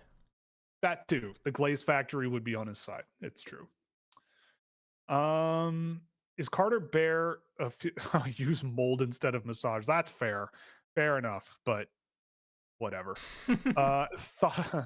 Thoughts on Miriam Dodov? Oh, David Phillips is here. We are planning on having him on the show. Well, didn't you miss the last question though? Did I? Yeah, is Carter Bear a What? future center or winger? Oh, I also missed David Phillips here. Oh, okay, no problem. Miriam Dodov. I don't know who this is, but he plays for Kapitan Stupino, and he's small. He's a small defenseman, so he's probably awesome. So he'll be in my first round in a month. I'll put him on the. He's on the list. Well, he's on the list. Why don't you tell people the story about how people would send you defensemen that were small and bad? Like, is this the kind of guy you like? Yeah. There was one guy, I forget who it was, but someone sent me Dario Sidler. I don't know if you remember Dario Sidler. He was a 5'7" defenseman from Switzerland. Yeah, vaguely, very vaguely. I watched him and I was like, they're like, oh, you're gonna love this guy. He's like a teeny tiny little defenseman from Switzerland. And I watched him like a bunch, and I went, I mean, I want this guy to be a thing. And I felt like when I watched him in junior against international competition in junior during the pandemic, I went, this guy's a lot of fun. His men's team put him on the wing a few times, but then I was like, it was one of those things where it's like, man, I want you to be good, but I like, you're fun to watch, but I don't think you're good at hockey at that, like enough good to really be a needle mover. Mhm. And he seems to have completely stagnated since he was 19 years old. So the road might be drying up here for little Dario Sidler, at least in the National League. But I mean, he's under contract until 2027, so maybe that keeps him going. But I don't know. Okay, is Carter Bear a future NHL center or winger? Probably a winger. I would think he's a winger. His board work's really good. His transition plays okay. Like, I think he could play center, but his physical tools I think would be used more as a winger, and I think that would help him out. I also feel like he's just a good F1 from the stuff that I see. Good forechecker, yeah. Insanely like intense and tenacious. And he talked about on game tape wanting to be more intense and getting faster. And his play style, I think, just fits the wing based on what I've seen and what he's talked about. Yeah. Could he play center? Sure, but I would probably put him on the wing. Blackhawks need to get Marner if he's available. He's also not. Yeah, he's not available. Anything you see about Toronto players leaving, unless Elliot Friedman says it, do not believe it. It's made up. It's make believe. Yeah. It's make belief. Make believe. Yeah. Make believe. Why you have to be mad? The Ducks need Marner. Everybody needs Mitch Marner because he's really good except at hockey. for the Leafs, according to That's Nick true. Kiprios. Yeah. Apparently the Leafs don't. Yeah. Fabian Lieseller, Joachim Newgard when all is said and done. Shut up, David. Go away. You know the answer. It's my boy. It's Joachim Newgard. No, what do you think about? No. What do you think about Nick Lardis doing this year? He could be a third round gem. Well, I mean, okay. Nick Lardis is a good player. And I remember watching him as a draft eligible and going, yeah, you know what? He was the epitome of get me the puck in the offensive zone and I'm going to put it on net with the hardest shot you've ever seen in your life. Is that a role in the NHL that could exist? Maybe. Alexander Ovechkin. But he isn't but he isn't 6'2", 240 like Ovechkin is, right? Like he's 5'9", like he's a little guy. So to me it's like, is he like a Seth Griffith type where he goes to the AHL, scores a ton, and then it's like, but because he's not going to be a bottom six guy in the NHL, like he's not going to play in your bottom six. Do I think he deserves a look? Yes, sure. But I think his game is a little bit limited to the offensive zone, but that's not a knock against him because he's really, really good there. So if he can find a way to find a job in the NHL and score enough to keep the job and also put in enough off the puck to have a coach trust him, then yeah, he'll play in the NHL. But for me, it's like there are guys like him that come along who are a little small, not the most aggressive, not the most physical, you know, not the best under pressure. But when you give them the puck in open ice in the offensive zone, skabam, it's in the back of the net, right? Like it is right there. And we're doing a video room on him next week, right? Yes, I believe we are. Yep. David, I am not doing that. Nope. Nope.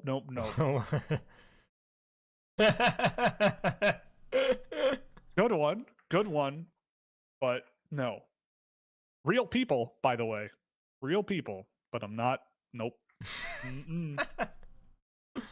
We'll see. In the 2027 draft, we might first we might option, be forced. option 1 or option 2, Will.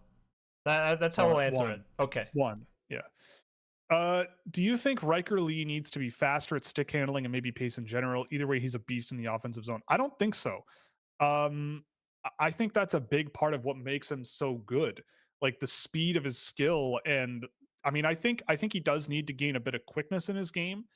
But especially to like he has this thing where I think a lot of players, and Sundqvist earlier is like this, where they're a little small, so they need to have that extra bit of quickness to be as defensively impactful as one of the bigger guys who might have longer reach or a stronger frame to work with. And what you'll see is they're involved in defensive rushes very often, but they're like a step behind because they just don't have that extra reach or that ability to gain more favorable body positioning or something. And they're stick checking them and bugging them, but it doesn't really factor in that much. So it's like, you look at those players and go, love the mentality, love the mindset, love what you're doing, but we need to get you even more aggressive here, like even more, a little bit quicker, get better positioning, get better body positioning, better leverage, all of those things. And I think with Lee, he wants to do a lot of those things on the rush and just kind of is a step behind. Because and I think other than that, that's where he kind of needs to go. I heard you played defense in the Cagnoni video. What was the toughest part in that position? Oh boy, yeah. So I did grow up playing defense. Now, I will say I wasn't great. I was not very good. I'm a pretty good skater. I will say that. I went to a few power skating summer camps when I was a kid and learned how to skate pretty good. So I can skate pretty good. But the toughest thing, I mean, when I play beer league and everything now, I still play defense. I mean, it was also a different era when in the 90s and early 2000s when I played in terms of defenseman, because I was this tall when I was like 14. Like I stopped growing really early. Like people thought I was going to be like 6'5", 6'6" when I was 10. When I was like at the doctor and everything, my growth chart was ridiculous. And then I just stopped at 6 feet on the dot at like 14. But at that point, my coach, may he rest in peace, my best friend from childhood's dad, God rest his soul, put me on defense because I was big. he was my coach for a while, and he was just like, no. And also, I don't know if this is still true. I'm not a kid anymore. But in the early days of learning how to play hockey with coaches and house league and all this stuff, it would be like, who wants to play forward? Every kid's hand would go up. Who wants to play defense? Nobody's hand would go up. So who gets pointed at to play defense? The big boy. Kid. And that was me. So eventually I got used to it, right? Like eventually I'm just like, yeah, like I guess I'm a defenseman now. Like, and I think I've told the story on the show before, but that same coach, my friend's dad, there was one game, I will never ever forget it. We were winning like 5-0 in the first period. Like it was just a joke. So I turn around on the bench and I tug on his jacket a little and I'm like, hey, can you put me on forward for like a period? Like that, I just want to play wing or center or something for a little while. He's like, yeah, sure. So he swapped me with some other kid and I scored 2 goals. Like I usually didn't score goals. Like when I played hockey, like it wasn't really my thing to score goals. I know, surprising, I know, but I scored 2 goals. And after the second period, I went, so am I a forward now or what? He's like, no, like you're going right back to defense. Like, cool, you scored, but like we're blowing them out anyway. Like, what? Who cares? So I was like, man.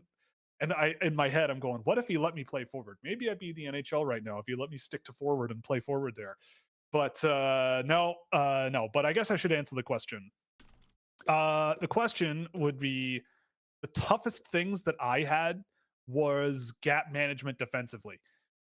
That is easily the most difficult thing I had trouble with. And it's not something I really consciously thought about, but moving the puck is actually, obviously I didn't play at a super high level, but like I had a lot less trouble passing. Like I'm a pretty good passer actually. Like if I'm being perfectly honest, I'm a terrible shooter, awful, and my skill level is pretty dog crap as well. But I can pass the puck pretty well and I can skate pretty well. And so, but the difficult part was the backwards and lateral motion and tracking guys. Like you see it all the time with 17-year-olds who are playing at levels way higher than I did. When fast players duck down and go wide and cut towards the boards and try to take them wide, that is really hard to deal with when you're skating backwards as a defenseman. Your footwork needs to be really, really good. And if you fall behind, it's really hard to catch up. So there was a lot of that for me that I had trouble with. Other than that, I had a lot of fun playing defense. I actually really enjoyed it. After a while, once you get over the fact of like you're not the superstar because you're not playing forward, it became like kind of fun because I just eventually you'd go, okay, these are the kids, especially at that level at my age. I was like, okay, these are the kids who can score on my team. So my job is to get the puck and just give it to them and then like float behind them and then get to the blue line, right? Nobody passes to the point at that level of hockey either. So it's all just forwards down low, Yeah. and you're the defenseman by yourself and like looking for a pass and calling for it, and it never, ever, ever comes. Nope. But anyway, I had a lot of fun. I still play D. It's fun. I wouldn't say I'm amazing at it, but that's definitely the hardest part of that job. Do you think the Rangers are holding back Lafreniere based on Kakko's explosion in production since leaving? So, I mean, Lafreniere and the Rangers was a weird fit from the get-go. And I honestly thought at the time, like, there was a conversation that Quinton Byfield would be a better Ranger than Alexis Lafreniere. And Lafreniere might be a better LA King than Quinton Byfield. Granted, I think Byfield's doing just fine. But I really do believe that if Quinton Byfield were wearing a Rangers jersey, we would be talking about him very differently. Just because it seems like that's the prototypical New York Ranger that they want, right? Big, physical, but fast and plays hard and keeps their game simple and really effective, plus Artemi Panarin. Like that's kind of how the Rangers feel to me. So I just feel like it was a weird match from the get-go. And Lafreniere was probably not a player that I would have sent back to junior, but I also wouldn't have put him in the NHL right away. But unfortunately, you had to pick one or the other. So a weird situation to say the least. So I don't know about I don't know about handling of the handling of him. I think with Kakko, I mean, I wouldn't have traded him. Like he was already a pretty useful player there. He just I don't know, he just seemed unhappy. But like when I watched him with the Rangers, I saw a player who was quite useful there. And a player that at that age I wouldn't have sold on. So I don't know. I think the Rangers maybe with Lafreniere just are trying to put a square peg in a round hole. Because seeing what he's doing now, I'm like, I don't remember him ever being like this in junior. So it's like they've kind of finally found something he can do in the NHL and keep a job, but I'm not sure it's what they were hoping for out of him. Whereas with a guy like him too, and they paid him, yeah. Whereas with a guy like Byfield, I look at him and I go, man, him in a Rangers jersey for the last few years would be a nightmare. Like I feel like him and Ryan Lindgren and Keandre Miller and like they're gonna do damage to you. But that's revisionist history. It's not how it went down, and I'm sure the LA Kings don't mind. You just need to find players that complement other players too, right? Like the Rangers have needed a center desperately. They have JT Miller now. Yep. So we'll see how it goes. Yeah. And yes, I'm aware I picked Dalibor Dvorsky over Brad Lambert. I don't care. Thoughts on Braden Coots and Brady Martin? Well, I actually just watched these guys not too long ago.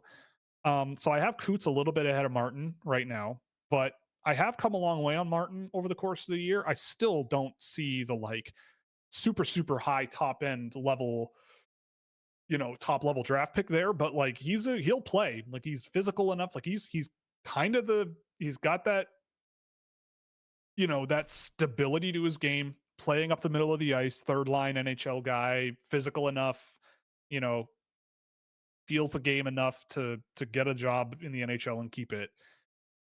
Coots, I think, is a higher upside but riskier player. Like, obviously, he is a little smaller. I think he plays a lot smaller, but I think he's more skilled, much quicker, And I think he's a smarter defensive player. Brady Martin's kind of like a just comes after you type player, whereas Coots is a using his speed and quickness to jump into space and cut off passing lanes, and a little bit more of a higher end defensive vision, I guess, from him.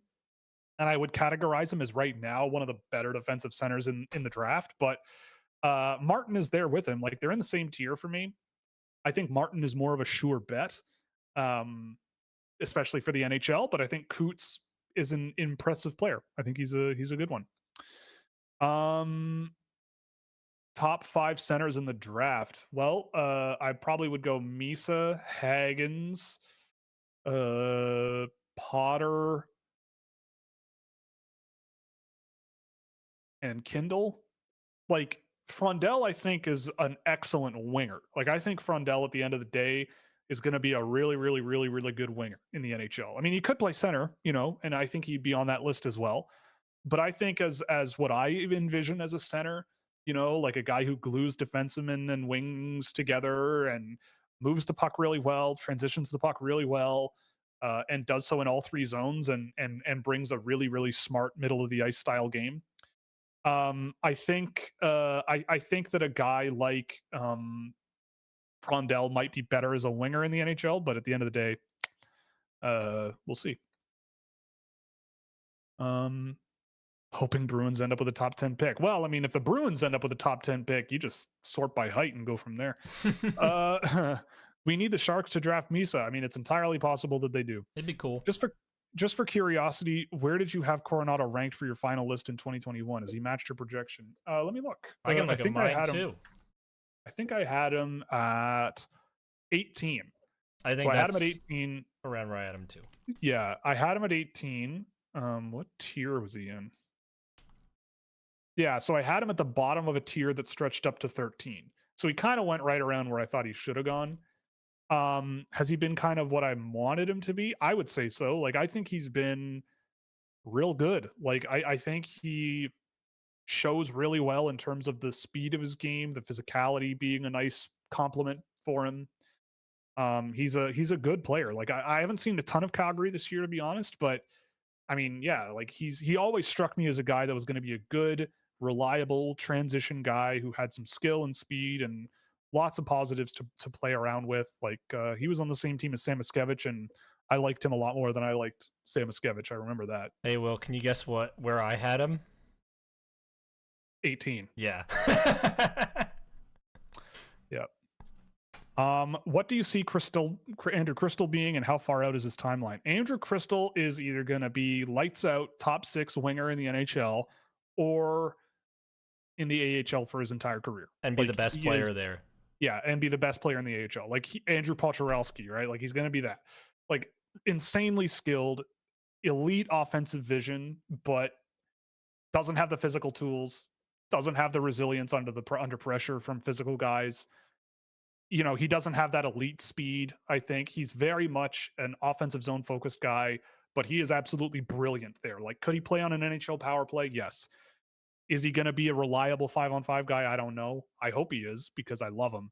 And guys that special in many areas, in those areas, I think deserve some respect. He feels like the third wheel on a line, but like the perfect, like just the excellent third wheel to do the thing in the offensive zone and score points. Yeah. Describe prime Jonathan Toews to people who were not alive when he was in his prime. Man, I mean, is that how young you are? Is that what you're trying to tell us? Yeah, pretty much. I mean, Jonathan Toews, I do remember watching quite a bit of him because, like, I watched Chicago win those cups. I mean, I didn't watch a bunch of the Blackhawks throughout his career, but like my read on Toews was always like he just did. It's kind of the same as Michael Misa. Like, he does everything really well. Like, he wasn't a dangler, but he could, if he needed to be, to get around a guy. He could find a way. He wasn't a sniper, but he could score when he needed to, and he found a way. He worked off of a guy like Patrick Kane so well by taking a bit of the defensive responsibility away from Kane. And, Kane's numbers defensively were never good, but it didn't matter because you had Jonathan Toews patching things up and moving the puck well and getting him the puck and doing all these things that you need to do. like an elite support player, right? Like a guy who did everything super, super well. Like he wasn't the most physical guy, but he could if he needed to. He just brought everything to the table in a really, really good, way. Like there wasn't really any holes in his game. He was obviously a guy you wanted to play for. He had that vibe about him where it's like you threw him over the boards, you knew you were going to get a good result out of him. Whether it's in the defensive zone, neutral zone, offensive zone, he could do a little bit of everything, he's a just a plain hamburger, but with really, really good beef. It's like you love it. It's simple, but you cannot. It's that scene from Parks and Recreation, right, where Chris Traeger is making hamburgers and Ron Swanson's making hamburgers.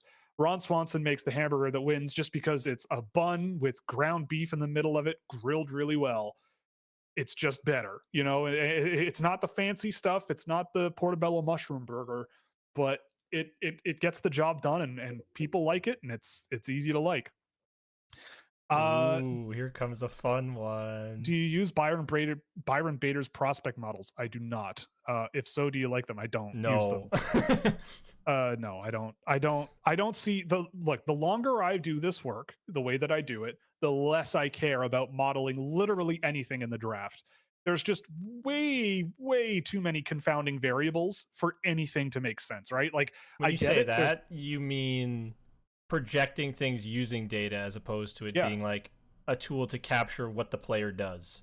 Yeah, 100%. Like, I don't project anything. I don't have any models that project anything. Really, like I have math that equalizes things across leagues and everything, but I don't have projections of anything. I just think, like, I get it, modern data science and everything, like you can have models that take all these different variables into effect and historical analysis and blah blah blah blah blah blah. But like it is way too granular on an individual basis to really know what you're doing when you just have a model, especially one that only looks at like points and size and the team they play on and all that stuff. It just doesn't make sense to me. So, like, especially being a guy who watches like 1,000 games a year of these players, it's like there's way more going on here, right? Like than you would think. Like, look at Brad Lambert for a great example. In his draft year, his team took 3 shots a game when he was on the ice. So you're immediately you could be like, well, he must be bad. But he took one of those shots and set up the other 2. And it's like, what else are you supposed to do when you have a group that's like that? So anyway, I don't. To answer your question, I don't use it. Okay. AJ, any thoughts? Oh, I'm not even going there. You mean the 5'11" Swedish winger? Swedish defenseman. Not surprised Will was a defensive defenseman. I am allergic to points. I hate points. Scoring is bad. Is 12.5 for 8 years a fair deal for Mitch Marner? I mean, I would say yeah, so. I'd do it. I feel like he's gonna get more though. I think he's gonna get more.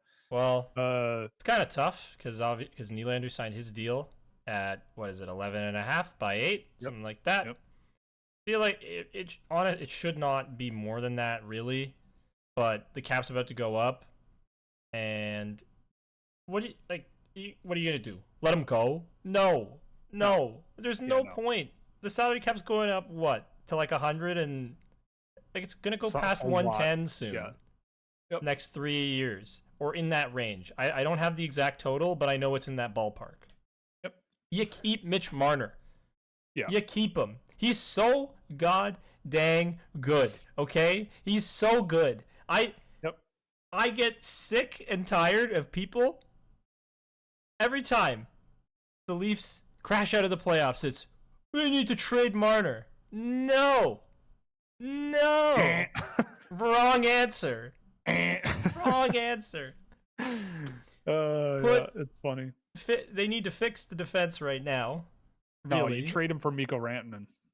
Yeah. And then what? Have to pay more money? Okay. Sure. Oh boy. It's just you don't get rid of special talent, and he's a special talent, and this city needs to appreciate him more. Yes. Yep.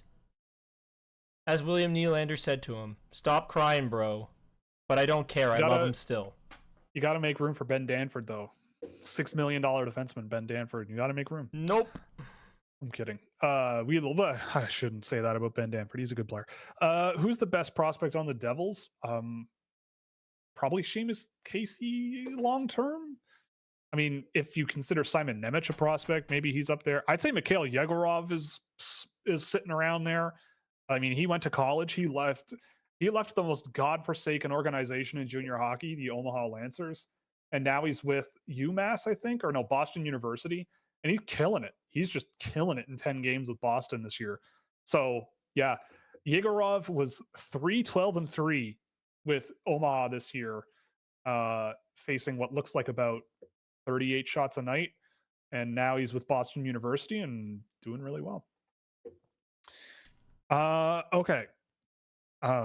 More. A lot of. It's okay. No, it's okay. Fabian Lysell sucks apparently. No, listen. It's okay. I give the reaction because then we get more chat engagement and it helps our videos at least a little bit. It does. So I fill a role. True. It is true. But I don't really. Yeah. At the end of the day, I don't care. Fabian Lysell. Whenever you watch him play hockey, you go, "This guy gets it." That guy should be in the NHL. What? Probably. Like, who cares? Honestly, I don't care if he doesn't score like 60 points a year, even. If he's a 50-point guy and intense and tenacious, which he is in terms. I'm not saying the point scoring, but I'm saying in terms of what he brings. Play him. Him. Yep. Okay. I see a lot of people compare Jake O'Brien to Jet Luchenko. Do you think that's a fair comparison? Not really. I mean, I see echoes there, but I think Luchenko was faster and more skilled at a higher pace of play than O'Brien. But I'd say they're comparably like smart tactical players. But Luchenko drove excellent results on the offensive zone, and with O'Brien, I just haven't seen that on a consistent basis yet. But both good players, they're both first-round picks, and O'Brien's, if he goes high, I could see why. But he hasn't moved on my list since December. Do you take into account the first couple of shifts, if you will, do you take into account the first couple of shifts if you will continue to see if you will continue watching the shifts of a player or stop watching? I mean, if I'm just watching a player and not doing data, generally I'll watch for a while. Like, I don't usually just like give up unless it's like there's some important stuff on the player that I'm looking for, and it's just like first couple of shifts and you just don't see those things at all. Maybe I'll go, you know what, I'll follow up later, but I don't know. But if I'm tracking a game and I get a period and a half in and literally I'm just like, I can't do this, like I'm losing my focus because everything is just not going well for this player, then yeah, I think I would just be like, yeah, I mean, it very quickly becomes apparent to me where I'm going, I watch a player at this point in the year and I can kind of go, okay, relative to what I saw and felt very immediately about this guy, and this guy, and this guy, and this guy, and this guy who might be mid-round picks, this guy is not there. So why bother, right? And at some point in the year, I kind of have to start lasering in on the players I'm most interested in. You also start by, like I've seen you do this, where when you get a player name, one of the first things you'll do is you'll watch offensive, like you'll watch transition play, like breakouts, zone breakouts. That's how Will figures out whether or not he wants to watch a player a lot of the times. It's looks at all the breakouts that they're involved in. Yep. Where do they shoot from? Breakouts. It's all important. It is. And I think it's actually a really good way to get your base, like to get an understanding of, okay, because Will is very big on transition, which I think is also massively important. And you need guys who are good in transition a lot of the time. Yep. Okay, I think we should just call it here. I mean, which prospect screams from the mountaintops as a Leaf player in the draft? I don't know, because it's a new era. Wes Clark is gone. Based on what's out there with Toronto and what they want in the draft, like they're not gonna draft in the first round. It's probably gonna be a late second round pick. So that makes me think that, like, I don't know. Big and slow. Yeah, like someone big, like I don't know. Simon Wang. Yeah, but he's not slow. I mean, he plays with Ben Danford. That's true. That's He true. plays with Ben Danford. He lives in the area. Mm-hmm. Like, man, if Toronto takes Simon Wang, I'd be very fascinated to see what goes on there, because he can skate and he's very big. I would not hate it if it's a second round pick. Yeah. Okay. Best example of misleading projections. Yeah, Anze Kopitar is a good example. Yeah, there's a lot of good examples of that stuff just not being, you can use it. I think it's useful to like cut out a lot of crap, but you still have to be careful, I guess. It's like, what was the thing? It was who drafts better, Dave Nonis or a potato? That famous blog post. And the potato only drafted the CHL player with the most points as a first-time eligible. And I think it was, and I think you ended up with like Brendan Gallagher, and I something like that. Anyway, it was better than a GM. Basically, it's better than Dave Nonis's record. If you just went highest production CHL player, let's see what happens. Thanks for making me feel great about my team. Anyway, from back in the day. That was a long time ago. Do you think Zane Parekh is another Tony DeAngelo? I mean, a little bit, but I think he has more flash and skill and razzle dazzle offensively than DeAngelo. Do I think he's like the 2020s, 2030s version of that type of Gostisbehere type player? Sure, but I don't think that's a bad thing. Like, guys like that, they stick around for a while. Now, Tony DeAngelo has other reasons why he bounces around a lot. And I feel like if his head were screwed on a little more straight, he would have had a heck of a career. And I don't think that's the issue with Parekh. But time will tell. We'll see. I think it's more like a Gostisbehere-esque kind of career might be more in that alley. What frustrates you the most offensively and defensively when watching players? Offensively, carrying the puck out to the blue line and just lobbing it at the net. Yeah. I hate that. And guys do it. Watching Joaquim Kamel in Liga. Like carry the puck. You have the puck along the boards. You're like slow boards around the back, boards. You get up to the half wall and you put one on net. I hate that. And you know what I hate even more? When it goes in. When they do that too. Yeah, when they score goals. Like that, yeah. Yeah. Defensively, no effort. Defensively, what I say bugs me the most is seeing guys portrayed as great defending defensemen, but they lose battles and stick checks and get walked all the time. It's like there has been many defensemen over the years where I watch them and I go, okay, if they're good defensively, then why aren't they stopping these interactions more, right? Like, or like Simon Nemec was a really good example. Obviously, he was playing in Slovakia at the top division, so like, you got to be a little careful. But that guy was getting walked all the time and just blown right through by guys. And David Jiricek was getting involved along the boards and trying to hit guys and all this stuff, but guys could just see him coming, turn, stick their butt in his way, and make a pass out in front, and then you have a goal against, right? Like situations like that where I'm going, okay. It gets to the point for me with these guys where I'm like, look, if you want to draft this guy at 5th overall and you think you can change those things, go ahead. But my attitude is to, take things for what they are and go, this is just how they play. And it's really hard to do that and get away with it consistently in the NHL, but it's neither here nor there. That's what frustrates me, is like these guys that are defensively advertised a certain way. But when you look at the actual results on the other side, it's like, oh, like that didn't go their way. Then that didn't go their way. Oh, that guy blew right through him, or that guy, like, yeah, he hit the guy there, or yeah, he did the thing there and like chipped the puck out of his own zone there. But the aggregate here hasn't been amazing. Mm-hmm. But anyway, we're going to call it. Again, thanks to Grav. That was a lot of fun today. Yep. Thanks for coming on the show. Thanks for joining us. This was tons of fun. Next week, again, it'll just be me. Maybe we'll try to have some guests on the show. We'll be doing shows Monday night and Friday for the draft. Not the draft. I hope it's not the draft next week. The trade deadline. We'll be doing a show. I'm not sure when we'll start, but that will be made public on our community page on the channel. So if you haven't subscribed, do that, as well as on twitter.biz and Blue Sky. So you can stay tuned there, and we'll finalize all that stuff next week. So thanks again for joining us. Again, thanks to Grav. If you're not aware, all of our sponsors are in the description, and adding them to the chat now. You can help us out a lot with the Scouching subscription, where you get access to all kinds of cool data tools, visualization, toys to play with, and all kinds of other fun stuff for data you won't find anywhere else. Yeah. So with that, thanks very much. AJ, we'll see you in a little while. Yeah, other job. All the best. Yeah, good luck with the new job. Big boy. Yeah, big boy moving up in the world. But again, so I'm still here. I'll still be here. It's just, this is the way it's worked out. just slaving away on one YouTube short a week, you know? Yep, one exactly. Yeah. Am I All gonna right. start it today? I want to. Oh. Am I gonna?